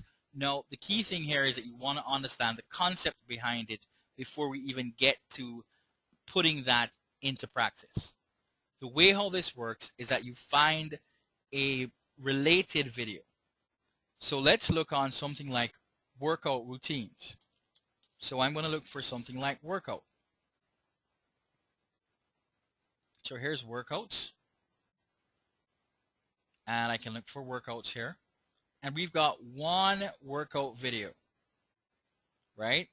So if we had this video here, we know that we can add the video to our existing book because it's related, right? I can look for exercise, right? So I can look for exercising, and I can go ahead and look for that. And let's see if we have a lot of videos on exercising. And what we're basically doing is that we're trying to find any content that fits with our existing book as a video. And if we find that content, then I think we would be in a very, very, very good stead. Oh, yeah, Christina, definitely. Val, sorry. You can use, okay, so let me grab those questions quickly. Casey, we can use videos from YouTube if you want to. They do not specifically have to be your videos, right? They don't specifically have to be your videos because they're going to play in the app. They're going to actually play in the app itself. So the person is not going to have to leave the app in order to do that, right? Tina, yes, everyone is going to get the notepad. Val, no. Apps are limited. Well, the apps that we have are limited basically, yes, for now, to the Android. Tess should have our app, or Tess should have our thing for Apptopia ready. I don't want to say anything because I don't want to jinx it. I'll just leave it at that. I'll just leave it at that. When our apps are ready in terms of the templates, here we go. Pick a few templates that you like. Photo and education, right? So they have the do it for you thing, blah, blah, blah, blah. They have a lot of stuff going on here. So these are some of the apps, and I buy basically probably like one of these per day, per month, per week, just for posterity, because the more that we can put out here, as again, it's just basically how much money we can make from it. I've got the Fruit Samurai, the Word Race. I've got a couple of these, and I'm basically just learning the process, mainly to kind of bring it out there, right? This guy, 4-in-1 math game, they want you to make it free. I don't know why. Texas Hold'em, very, very good option. We just went through Texas Hold'em. This is a very nice one.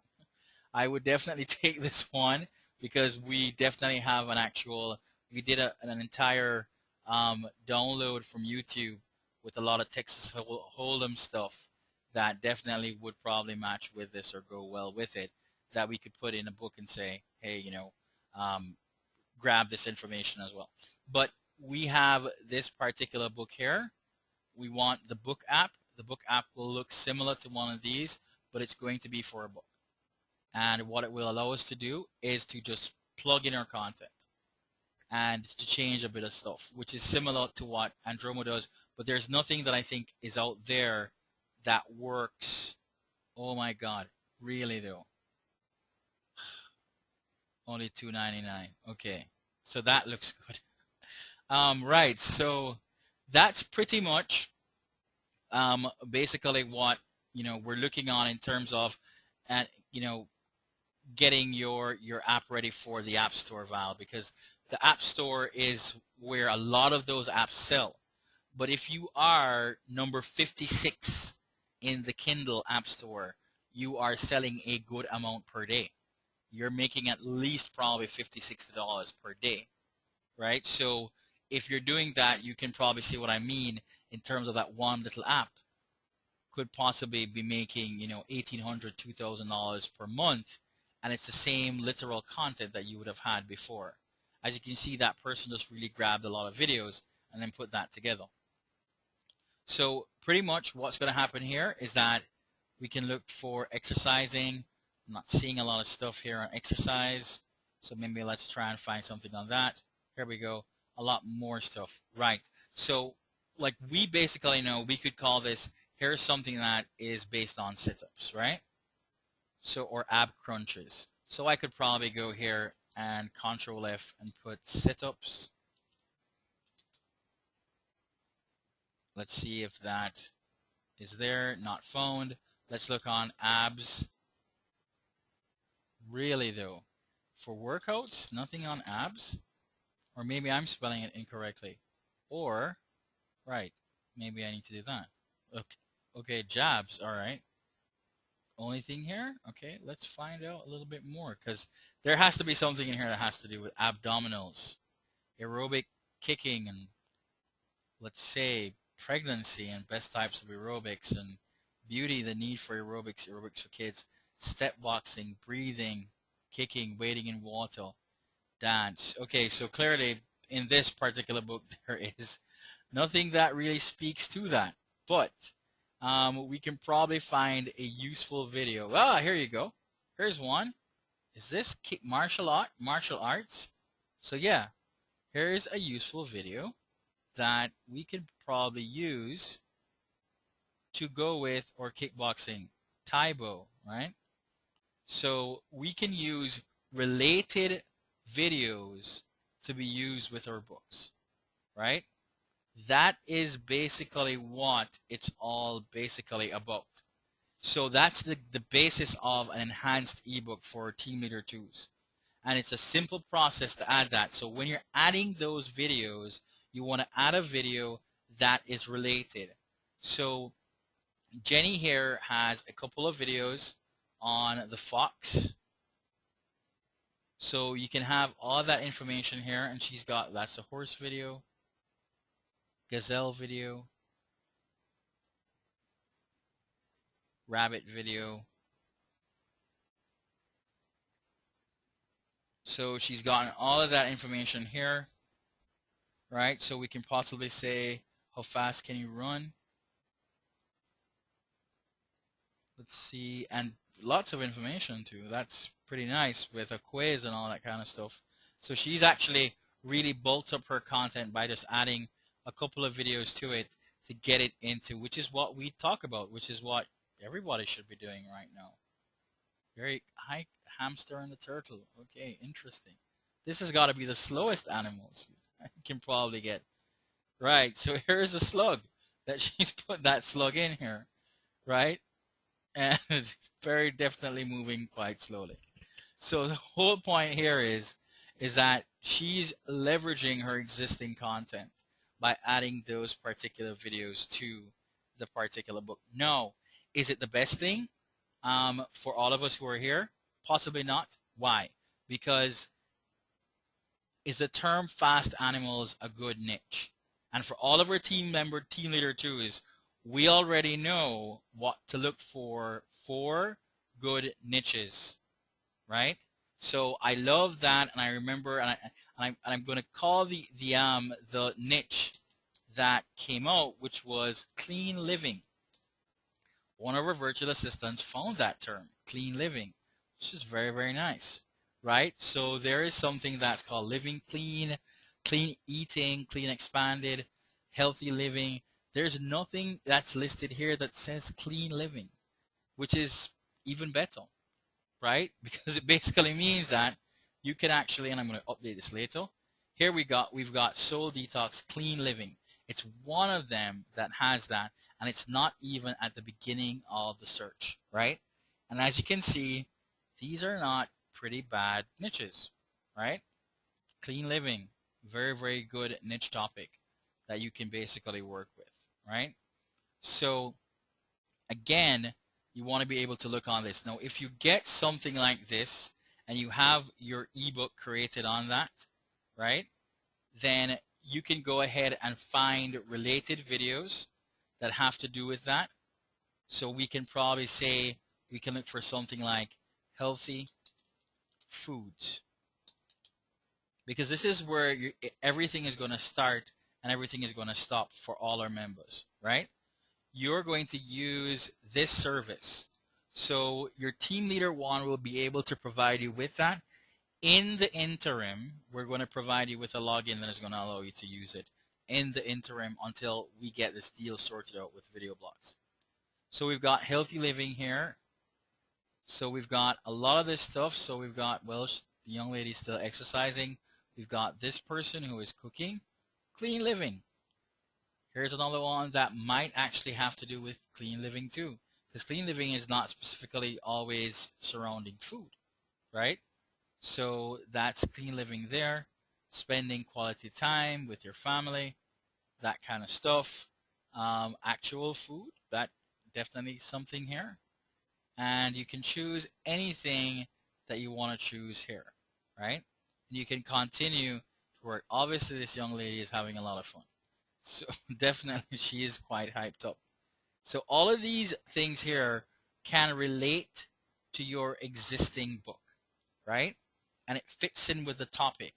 And you find that, and you find a related term or topic, family eating, I think. Okay, here we go.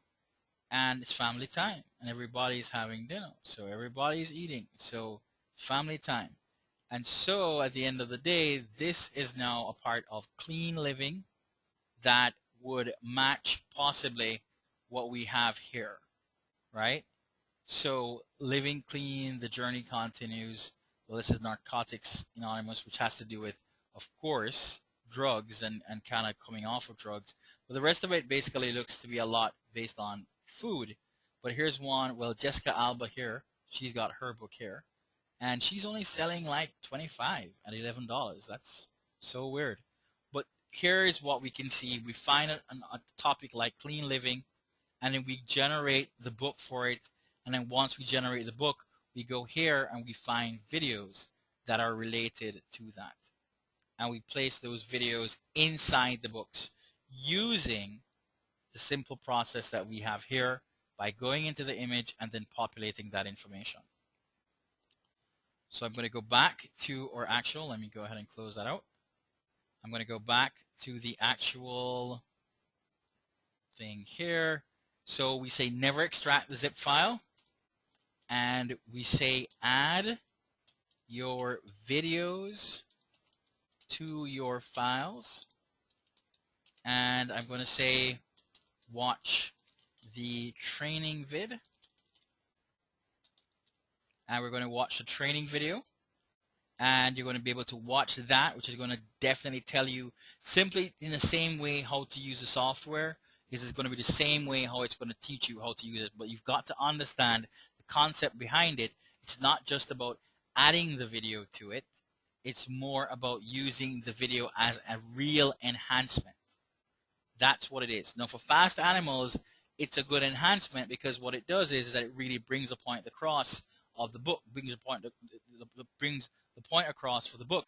The problem here is that Fast Animals might not be a good niche to go into, so you're not looking at a lot of sales. So there's no real enticement.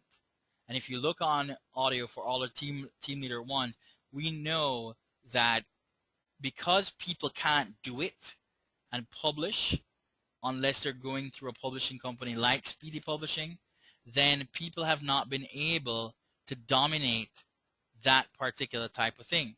So those audio and video terms are not coming up in the search as they would normally come up in the search because nobody's creating that type of content for them. If you look at all the books that exist in audio and video, they're really kind of lame. They're either going to be Martha Stewart, or they're going to be something of the sort, or Boone something. There's nothing in there that says Minecraft. there's nothing in there that says, let's put it, for instance, I remember speaking with Val, if you're still on, when we spoke about something like games. Lisa Kelly, we spoke about something like games. If you're interested in stuff like that, for the life of me, that getting a game preview from a person who is on YouTube and dropping an email to that person and saying, hey, listen, you know, what are we going to do, if the person would be interested in that, right? People like, I remember specifically people who were looking for topics like, I remember Trottle wants a good product support book. If we're looking on something like eyeshadow or beauty things, we can create a product support book that is based on beauty, and then we can have videos that are there that are based on how to put on your makeup, right? One of the things that I am always encouraged by, and this is for our Team Leader 2s who are on, if we look on, and yes, we're gonna end in a couple of minutes, but if we wanted to look on something like Overdrive, I want to go to Overdrive. I think it's search Overdrive. .overdrive. There we go. Search.overdrive. Okay. So if I was to look on how to apply makeup,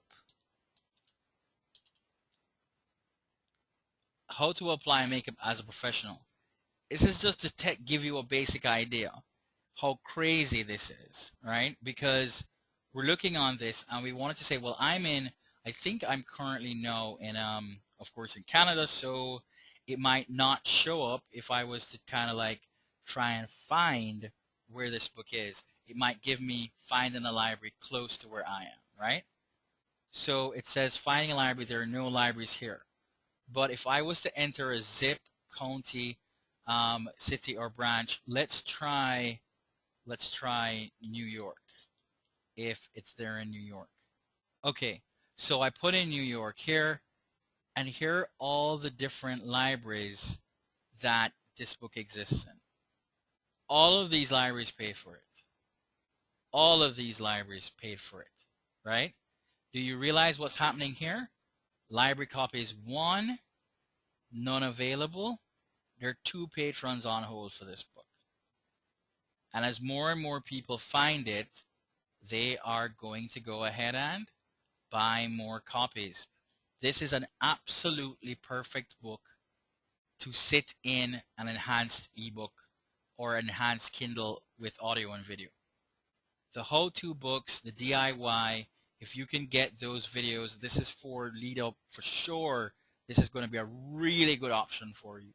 If you are creating videos, Elizabeth, with your cocktail books, if you're creating stuff like that, you want to have those videos there. Because if people are searching for that, they want to access that type of video.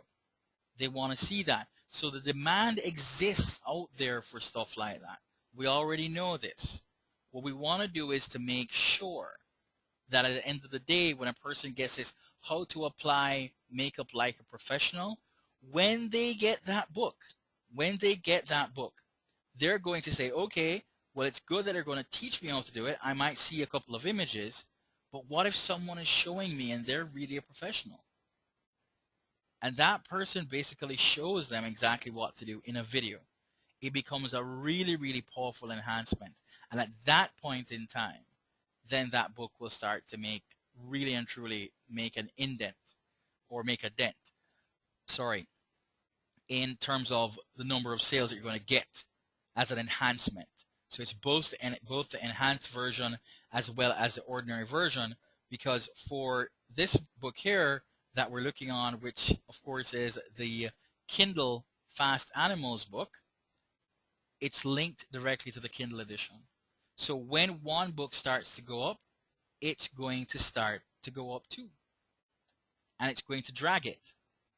And that's pretty much what's going to happen in this particular instance here, right? So at the end of the day, you want to make sure that if you're doing something like this, you make sure you get, a video out there, especially if you can get access to the video book out there, especially if you can get access to those videos. So guys, it's a simple, basic, straightforward thing. Now, having gone through a lot of the tests, that mainly everybody would have sat through and gone through. Lewis says, okay, recommended length for the videos. Val, it depends. It pretty much depends. It depends on what you want to do. So Val is asking, what is the recommended length of the videos? Sorry, everybody, I totally forgot to do that. If you have a video, it depends on what you want to do with it. If it's just a basic enhancement, then you can go ahead and put in an ordinary 15 or 20-second video. If it's just to kind of show someone. So like for martial arts, like for my workout routines book, if I was doing that as an enhanced ebook, I would go ahead and put in a couple of those martial arts videos and say, here's something for kickboxing.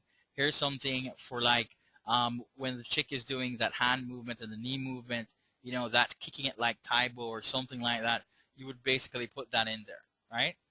If she's doing curls or whatever, you'd basically put that in there. It doesn't have to be any specific length.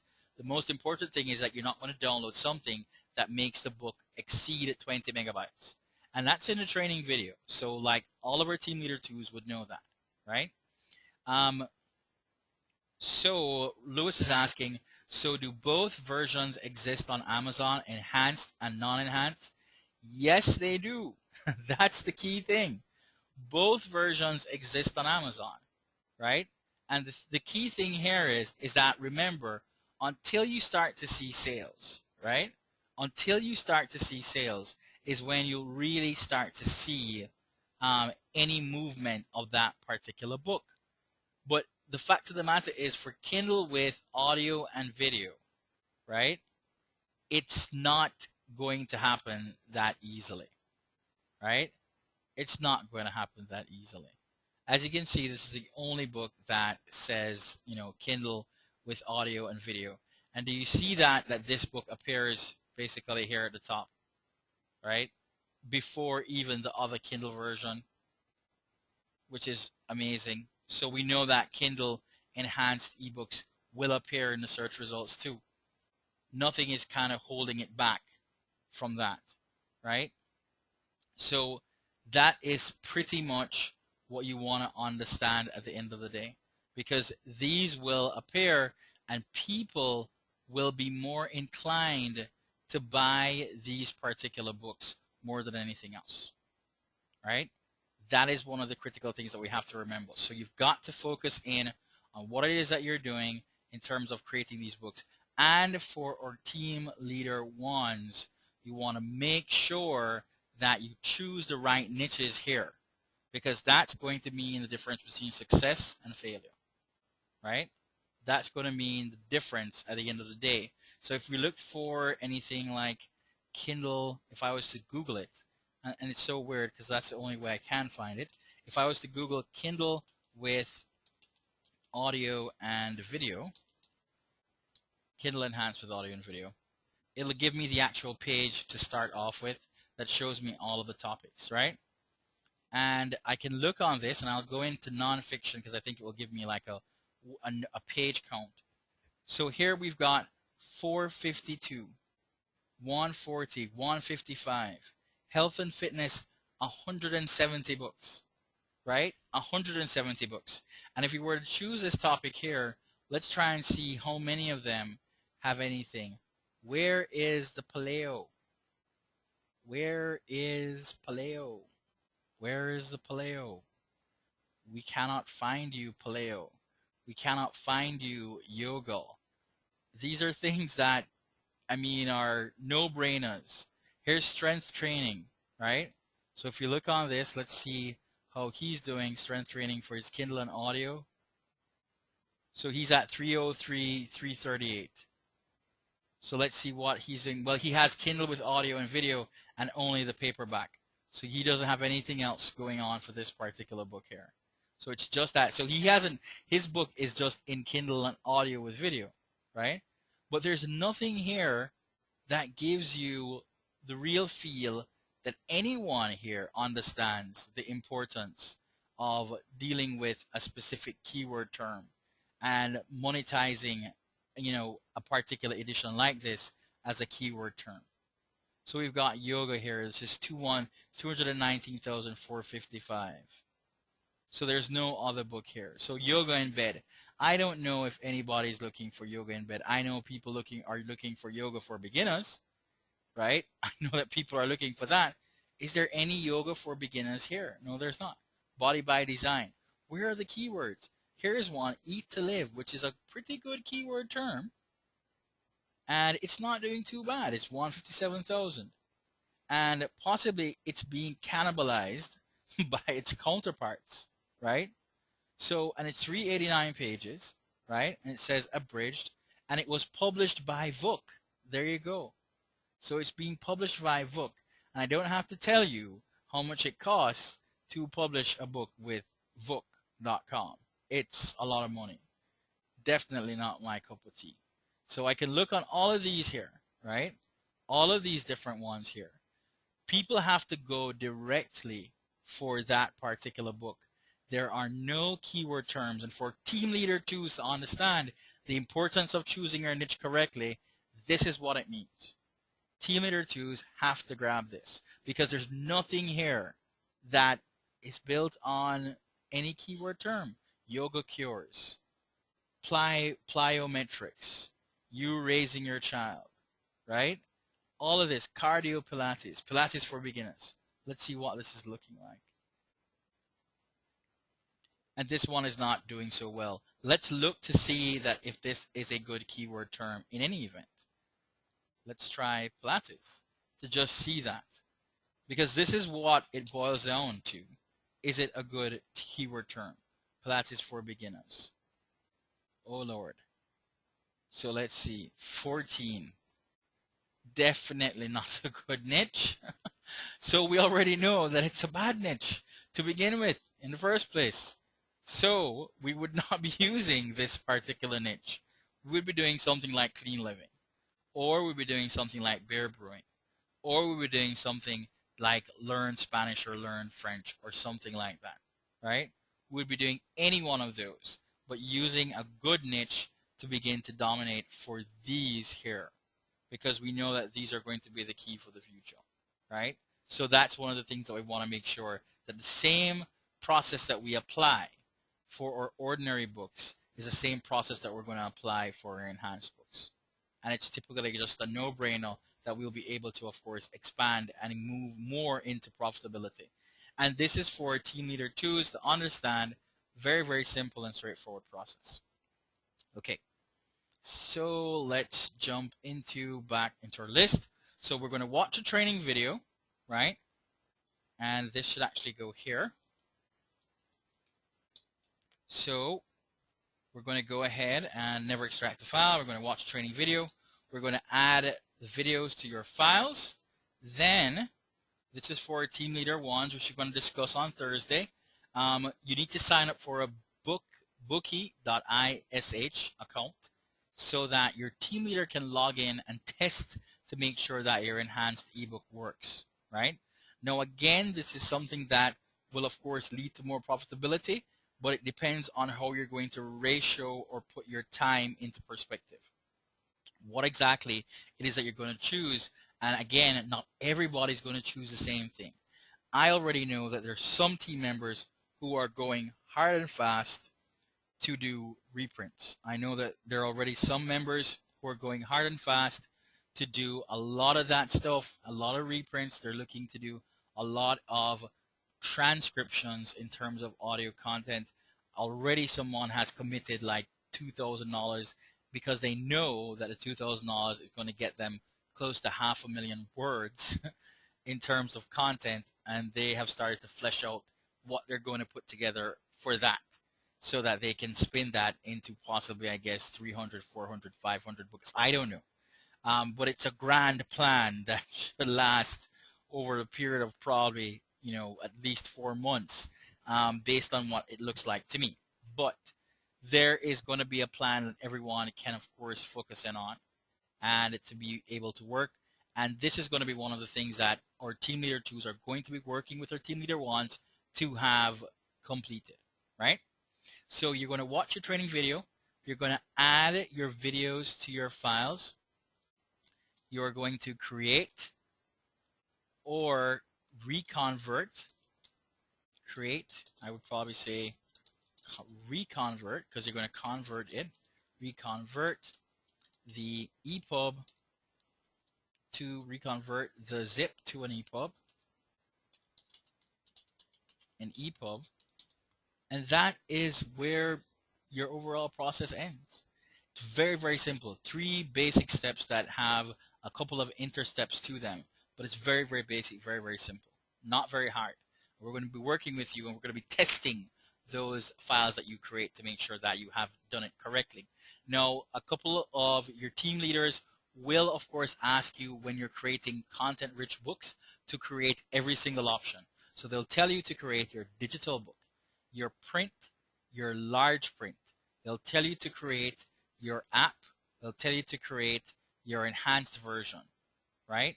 So they'll tell you to create every single version of that particular book and provide them with that and test it. And that is going to take an entire day once you're going through that process. So that would be an entire day. That would be fairly easy to go through.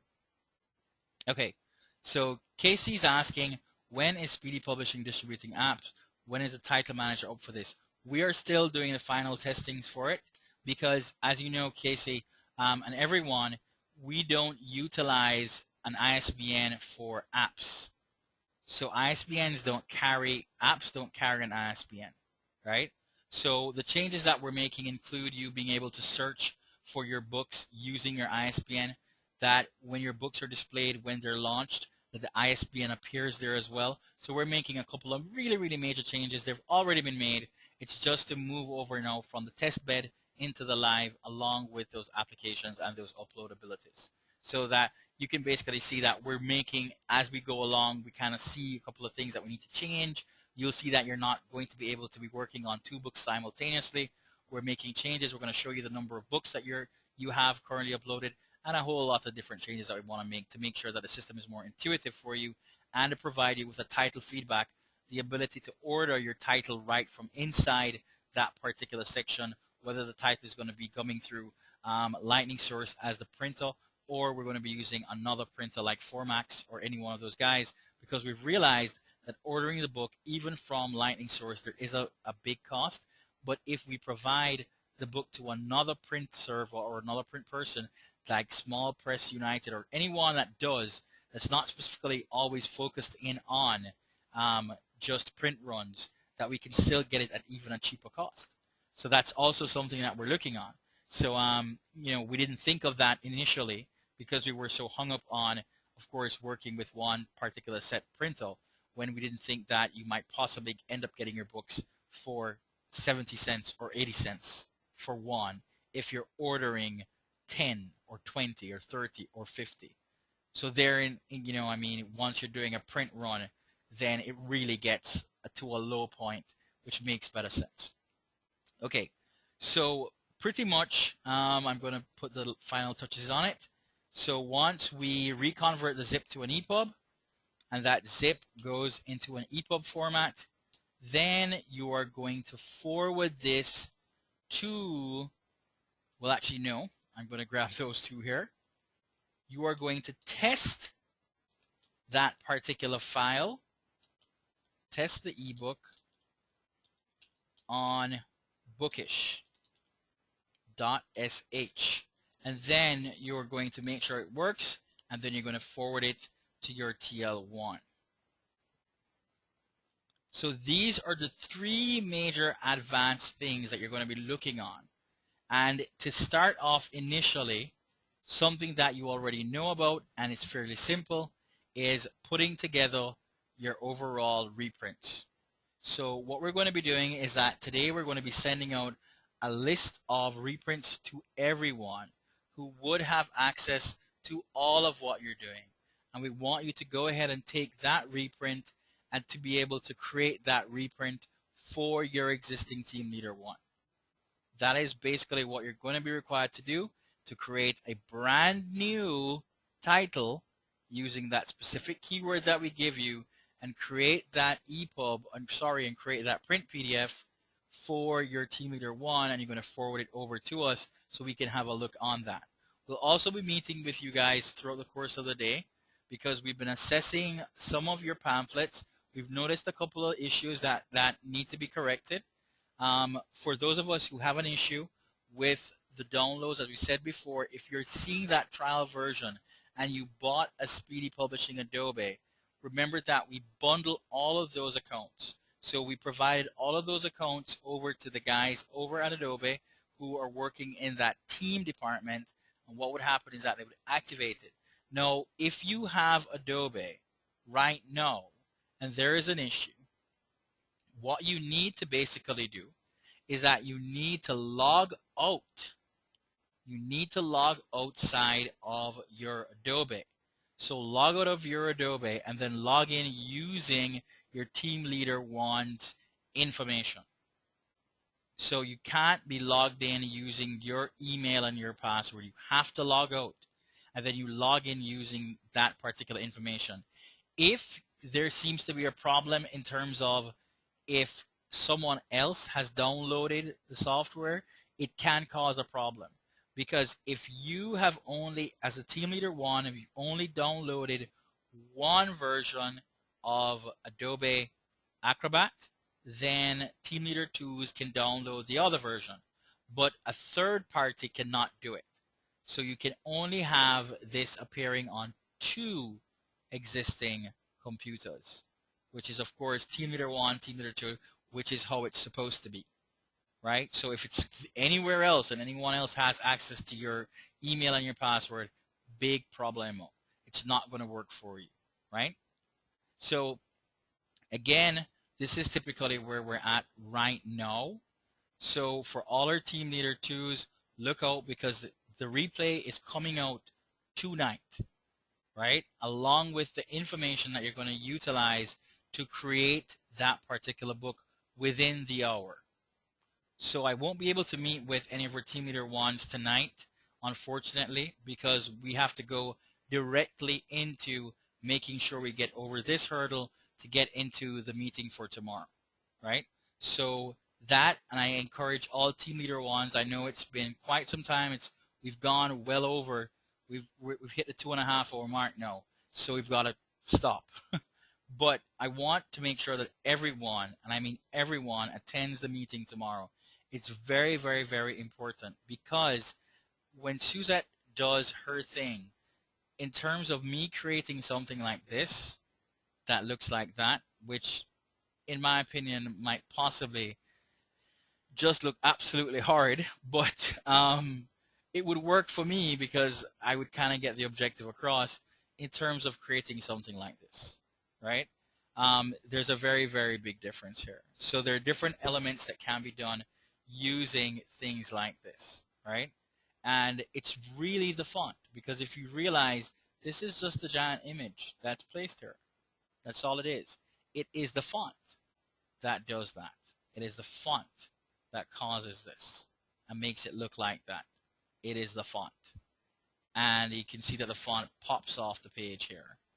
And that's one of the key things that we want to note. That's what we're going to be talking about tomorrow. And that's the thing that we're going to be looking on in terms of making sure that you can do this and understand the usage of that particular type of font. No problemo, Val. Okay, so everyone, time to grab in your questions. Can't let you go without leaving without asking questions. So pop in your questions quickly. We're going to take about 15 minutes to answer any questions. If you need me to unmute you, go ahead and let me know. Tell me what you need to find out. Go ahead and type it in the chat box. Let's kind of address it like really, really quickly.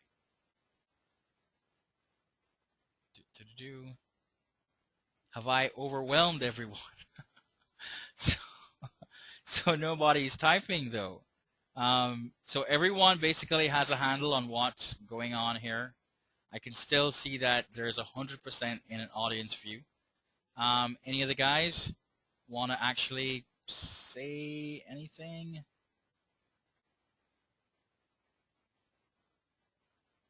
Information. But Lewis, it's not. Okay. Okay, information overload. Okay, Nelka, everybody. Okay, here's what we're saying.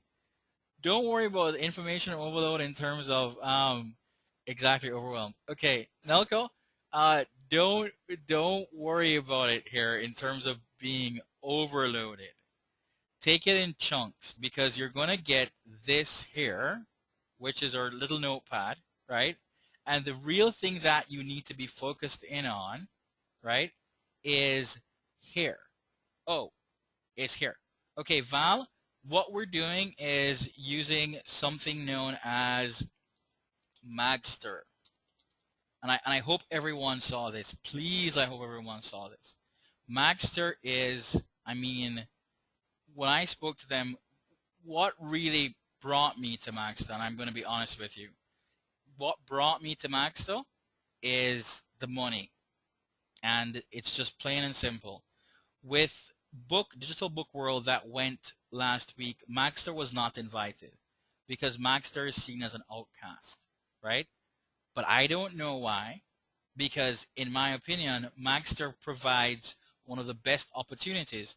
If we look on Magster information, as in, I'd probably call it, let me find a better term. We're looking for the Magster startup funding. So let's say startup funding. And I'm going to Google this, right? And I'm going to look for recently. So I'm going to use my search tools. And I'm going to look for any time. And I'm going to say past month, right? And let's go ahead and look. Launch Sony Vaio macro. Here we go. Okay.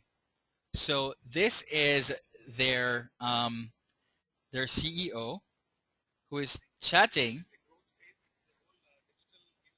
right? Right? Who is basically talking on CNBC. This is this year. This is like, here we go, Wednesday, January 22, 2014. Now, we've been watching Magster since last year when I think Ed Dale came out with the whole magazine newsstand stuff. And they were charging like a serious ton load of money, which I knew about Magster from before, and the fact that they were working with this. I'm not a big fan of the magazine model because you have to continuously create content, right? So there is a continuous process of create content and then simultaneously try to mass market. And it makes it extremely difficult to do that. With what you're doing in terms of creating books, there is a lifespan for a book and there's not a lifespan for a book. But it really means that you don't have to, if you have really good content, there's no need to kind of keep on pushing it. But while the content that you create and put in a magazine really and truly is good content, and it'll be good content 10 years down the line if it's good content now, right? And it still remains relevant. The point is that if you place a tag on that, an expiry date on that content, people will not, want to use it. And what an issue does is that it places an expiry date on the content. You don't want to place an expiry date on the content that you're paying to create. So if someone comes and says, okay, I'm looking for Cosmo, they're not going to try and buy a Cosmo magazine from 1983. But the content in Cosmo magazine 1983 might be probably better than the content in Cosmo 2013, right? But the fact, in terms of advice or whatever, but the fact of the matter is that in making it a magazine and you give it an issue date, you make the content seem expired and no longer good. Nobody's going to go in a supermarket and buy something that expired last year, right? They're not going to do it. So by creating a magazine, you can create all this good content and then you end up making it expired, right? And you don't want to do that, in my opinion, and it makes it very hard to try and simultaneously promote it, and you're trying to promote, the brand, which is very, very difficult, versus trying to promote the content. And I'm just not for that. So it was one of the issues that when we initially started to talk to Magster, that we were trying to convince them, well, why don't you go for books? You've got like 4 million people. At the time, they had 4 million people, which were global. They got an injection of capital at the beginning of the year. and people have been all over them. Now they're up to 17 million people across the globe. And that's not a small number of people by any number, right? In any type of currency, or if you're speaking Spanish, French, or German, it's a lot of people, 17 million. So you want to make sure that you get into that particular aspect of it and get into Magsto. So what Magsto does is that they now are an app. So they're an app that is almost a movable Amazon. So what basically happens is that when you get into their store, they push their store on 17 million people. And in terms of books, there are about 400 books in the entire Magster catalog right now as we speak. So Speedy Publishing is going to be the only major publisher that signs up with Magster right now. Clearly, because the other big publishing companies are in a position where they're saying, hey, listen, we don't want to do this, because we want to create our own apps. So the Macmillans and the HarperCollins, they're basically shying away from that. You've got other companies like Smashwords and Draft2Digital that are out there, but their entire business model says, we only go agency. Magster is not doing only agency. Magster is saying, look, you need to clearly, go 50-50. That's what our business model says. We currently give our existing EPUBs to the greedy other retailers at almost a 55% discount through Speedy Publishing. Of course, I'm going to be glad to go 50-50 because it's 5% more, and it fits with their business model. So if we put every single one of our books that are in there, if someone searches for Minecraft on Magsto, they'll find it. If someone searches for anything health and fitness related, they'll find it. I'm excited about the opportunity to be one of the first.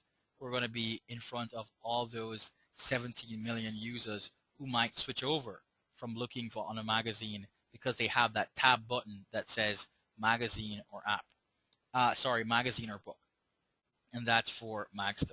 And they already have a couple of issues that I want to work out, but it's an absolutely brilliant opportunity that you should, even if you're not publishing with Speedy Publishing now, you want to put your content there, because 17 million people, as I said, is more than enough people in any currency or in any terms or any word, whatever the case is. Definitely important. Definitely important. Awesome. Ooh, like Outcast. Yeah, right. Okay, so do we have a video on like this? Okay, so Rose is asking, do we have a video on this like what we have in our training modules?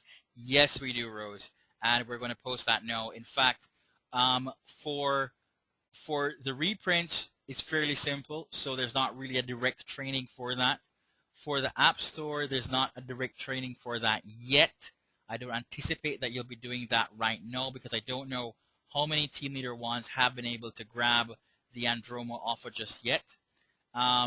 For the enhanced ebooks, that is out there, and you'll be provided with a link for that in the replay as well. Thanks, Nelco. Makes it understandable. Great. Vala asks, so do they require you to give it an expiration date, or could you leave that blank, making it evergreen? I don't think you can leave it blank evergreen. You actually have to provide an expiry date on it. And I'm not into doing that. Very bad idea. Very bad idea. Okay, Lisa. So Lisa says, I want to make sure I have it right. Magster is unique, not reprint, non-audio, non-video. Okay. So Lisa, you've kind of jumped the gun here. So here is the key thing. Magster is not in a position to be able to search duplicate content or to discover duplicate content. They're not in a position for that. But, and I'm going to say this really, really but, if we're going to establish a really good relationship with them, we already take a stance on not giving our retail partners duplicate content digitally, right? We made that stance. We're not giving our partners duplicate content digitally. and I wouldn't want to take advantage of Magsto. Even if they have 14 million, even if they have 17 million, because you think about it, if they sit there and if we end up being the #1 producer for content for them, then they're going to treat us really, really well. We might have a little bit more leverage. We might start to say, well, hey, guess what? Give us 60%, yeah? And they start to give us 60%. If we start giving them duplicate content, it might be bad. It might be very, very, very bad, right? So we don't want to do that. But they are non-audio, non-video. They'll take, I think, an EPUB 3 because they're fine with that because they like stuff that's reflowable. But they'll take an EPUB 3 to work with, and they'll go ahead and populate that. I think I can possibly try and bring on their content acquisition manager because they're very excited about the opportunity, and we are very excited too. I think it's a good affiliation to work with them. 17 million people, again, is a lot of people, and I definitely don't want to pass that up. But they know that we don't like magazines. Well, I don't like magazines, right? So that's pretty much that scenario. Okay. Okay, so Chloe asks, hi Colin, for the apps to do our author need to approve the design that we made? We can customize that, right? You basically go ahead, Chloe, and do try and be as creative as possible, but do not exceed possibly, I would say, a maximum of 120 minutes, 2 hours in doing it, because it shouldn't take that long. It can't take longer than 2 hours to put it together because you're really doing a lot of copy and pasting. So it should take you about 2 hours maximum to do that. And then once you've created the book already, so pretty much it's going to be fairly simple in order to do that, if that helps. Awesome. Okay, guys, so I'm going to have to actually wrap up. We're at 2:44 right now. So we want to make sure it's advisable as title manager is not ready. Casey, basically, I would say yes and no. If Casey's asking if he should get Andromo now and get all your all of his backlists into apps in March and April, if it's advisable as the title manager is not basically ready. Here's my take on that. Get it out now because then it would be able to just be uploaded because it's going to be ready within the first couple of days in February, right? We want to make sure that we tie it in with the launch of I Just Read It and QuickWords. So it's already ready, but I want to make sure that there are no flaws on it. The last update we had with Speedy Publishing, there were things like special characters that were giving us problems. We want to make sure that we thoroughly test it before we release it. But it's already ready as an upload form, so you can fill out everything in terms of how that works. So I suggest if you're going to do it now, do it now. Because people, don't worry, people are going to, once people get to understand what Andromo is, they're going to first you, man. They're going to drone it. They're going to kill it. They're going to literally populate it. A lot of people haven't caught on to the real fact of enhanced ebooks, because I didn't want to kind of rain on a good friend of ours, Julia Heidi, who is also a Speedy Publishing member. She put out a product on enhanced ebooks. So I don't know what people are doing with that, but I didn't want to kind of step on her toes, really. But the concept is already out there for everyone. If you look on enhanced ebooks, there is nothing in that entire listing that is keyword dominant. As in, nobody's producing content that's keyword rich in there, right? So even from my business perspective, I have a lot of content, so I'm looking really and truly for distribution channels. I'm creating every month, but then I look on everything for a good fit for my business. But this is something that you've got to be doing too, because you've got to expand your catalog size. Once you get to a couple hundred books, 300, 400 books, then you're going to be in a really good stead to start taking advantage of some of these and kind of expanding and leveraging your content. And it's going to be very, very, very simple and very, very easy. I know, Casey, you would have been excited about that one. I knew it. And I know, Lita, you're going to be excited about stuff like enhanced ebooks. That is very exciting to me because the videos are all yours. and that's absolutely awesome. Okay, guys, so I've got to wrap it up so that we can get the videos out to everyone. Thanks a lot for attending. All our Team Leader 2s, get ready. No problem, Val. Awesome. Get ready for what you're going to be doing tonight. We're going to be meeting up one by one by one by one by one, again, as we did. I missed, I think, 2 individuals. Amy, if you're online, Mako, if you're online, please stay online. Amy, I'll be dropping you an email in terms of updating you on what's happening, because we've got to get Mako, up and running ASAP. So, okay, everybody, that's basically it. That's 3, right? Michelle, Stella, and Hannah. Thank you so much, Tino. Thanks, Lloyd. And good work on that info, by the way. We've got some information I need to get. I need to actually drop an email to you with a couple of names as well, Lloyd. So, okay, everyone, have a really good night. Get some rest. Tomorrow is a long day for Team Leader 1s that are here. Awesome. Great to see you. Come back tomorrow night for the other meeting with Suzette. Do not miss that meeting, guys. Don't miss it. It will mean that even for you as a Speedy Publishing member, you can start creating some good 24-hour looking covers as well. So, okay, everybody. You're not even sleeping. Sleep is for the weak. No, not sleeping. Can't sleep. No, it's too exciting. We've got the Book Expo Miracle to go, and we have some bestsellers that are coming out in a day or 2, I think.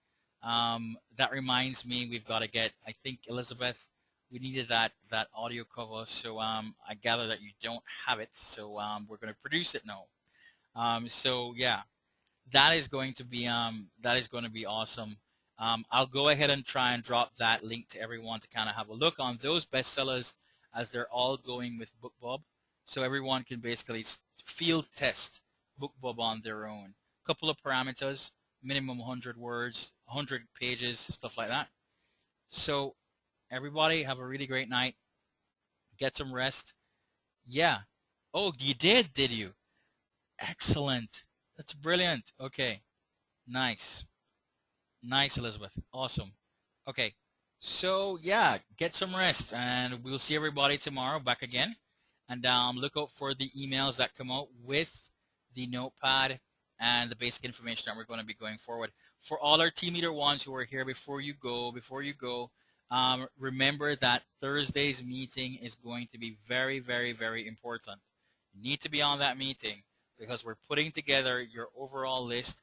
Enat has given me a really great idea, and I'm implementing that, which is going to result in a kind of auto-populating, which is going to make it easier for our Team Leader 2s to kind of follow the process on what they're to do on a daily basis. It's just what we're used to here at Speedy Publishing. So good things come from good people, Enat. Thank you very much for that. So, okay, everybody, have a really great night, and we'll see you all tomorrow.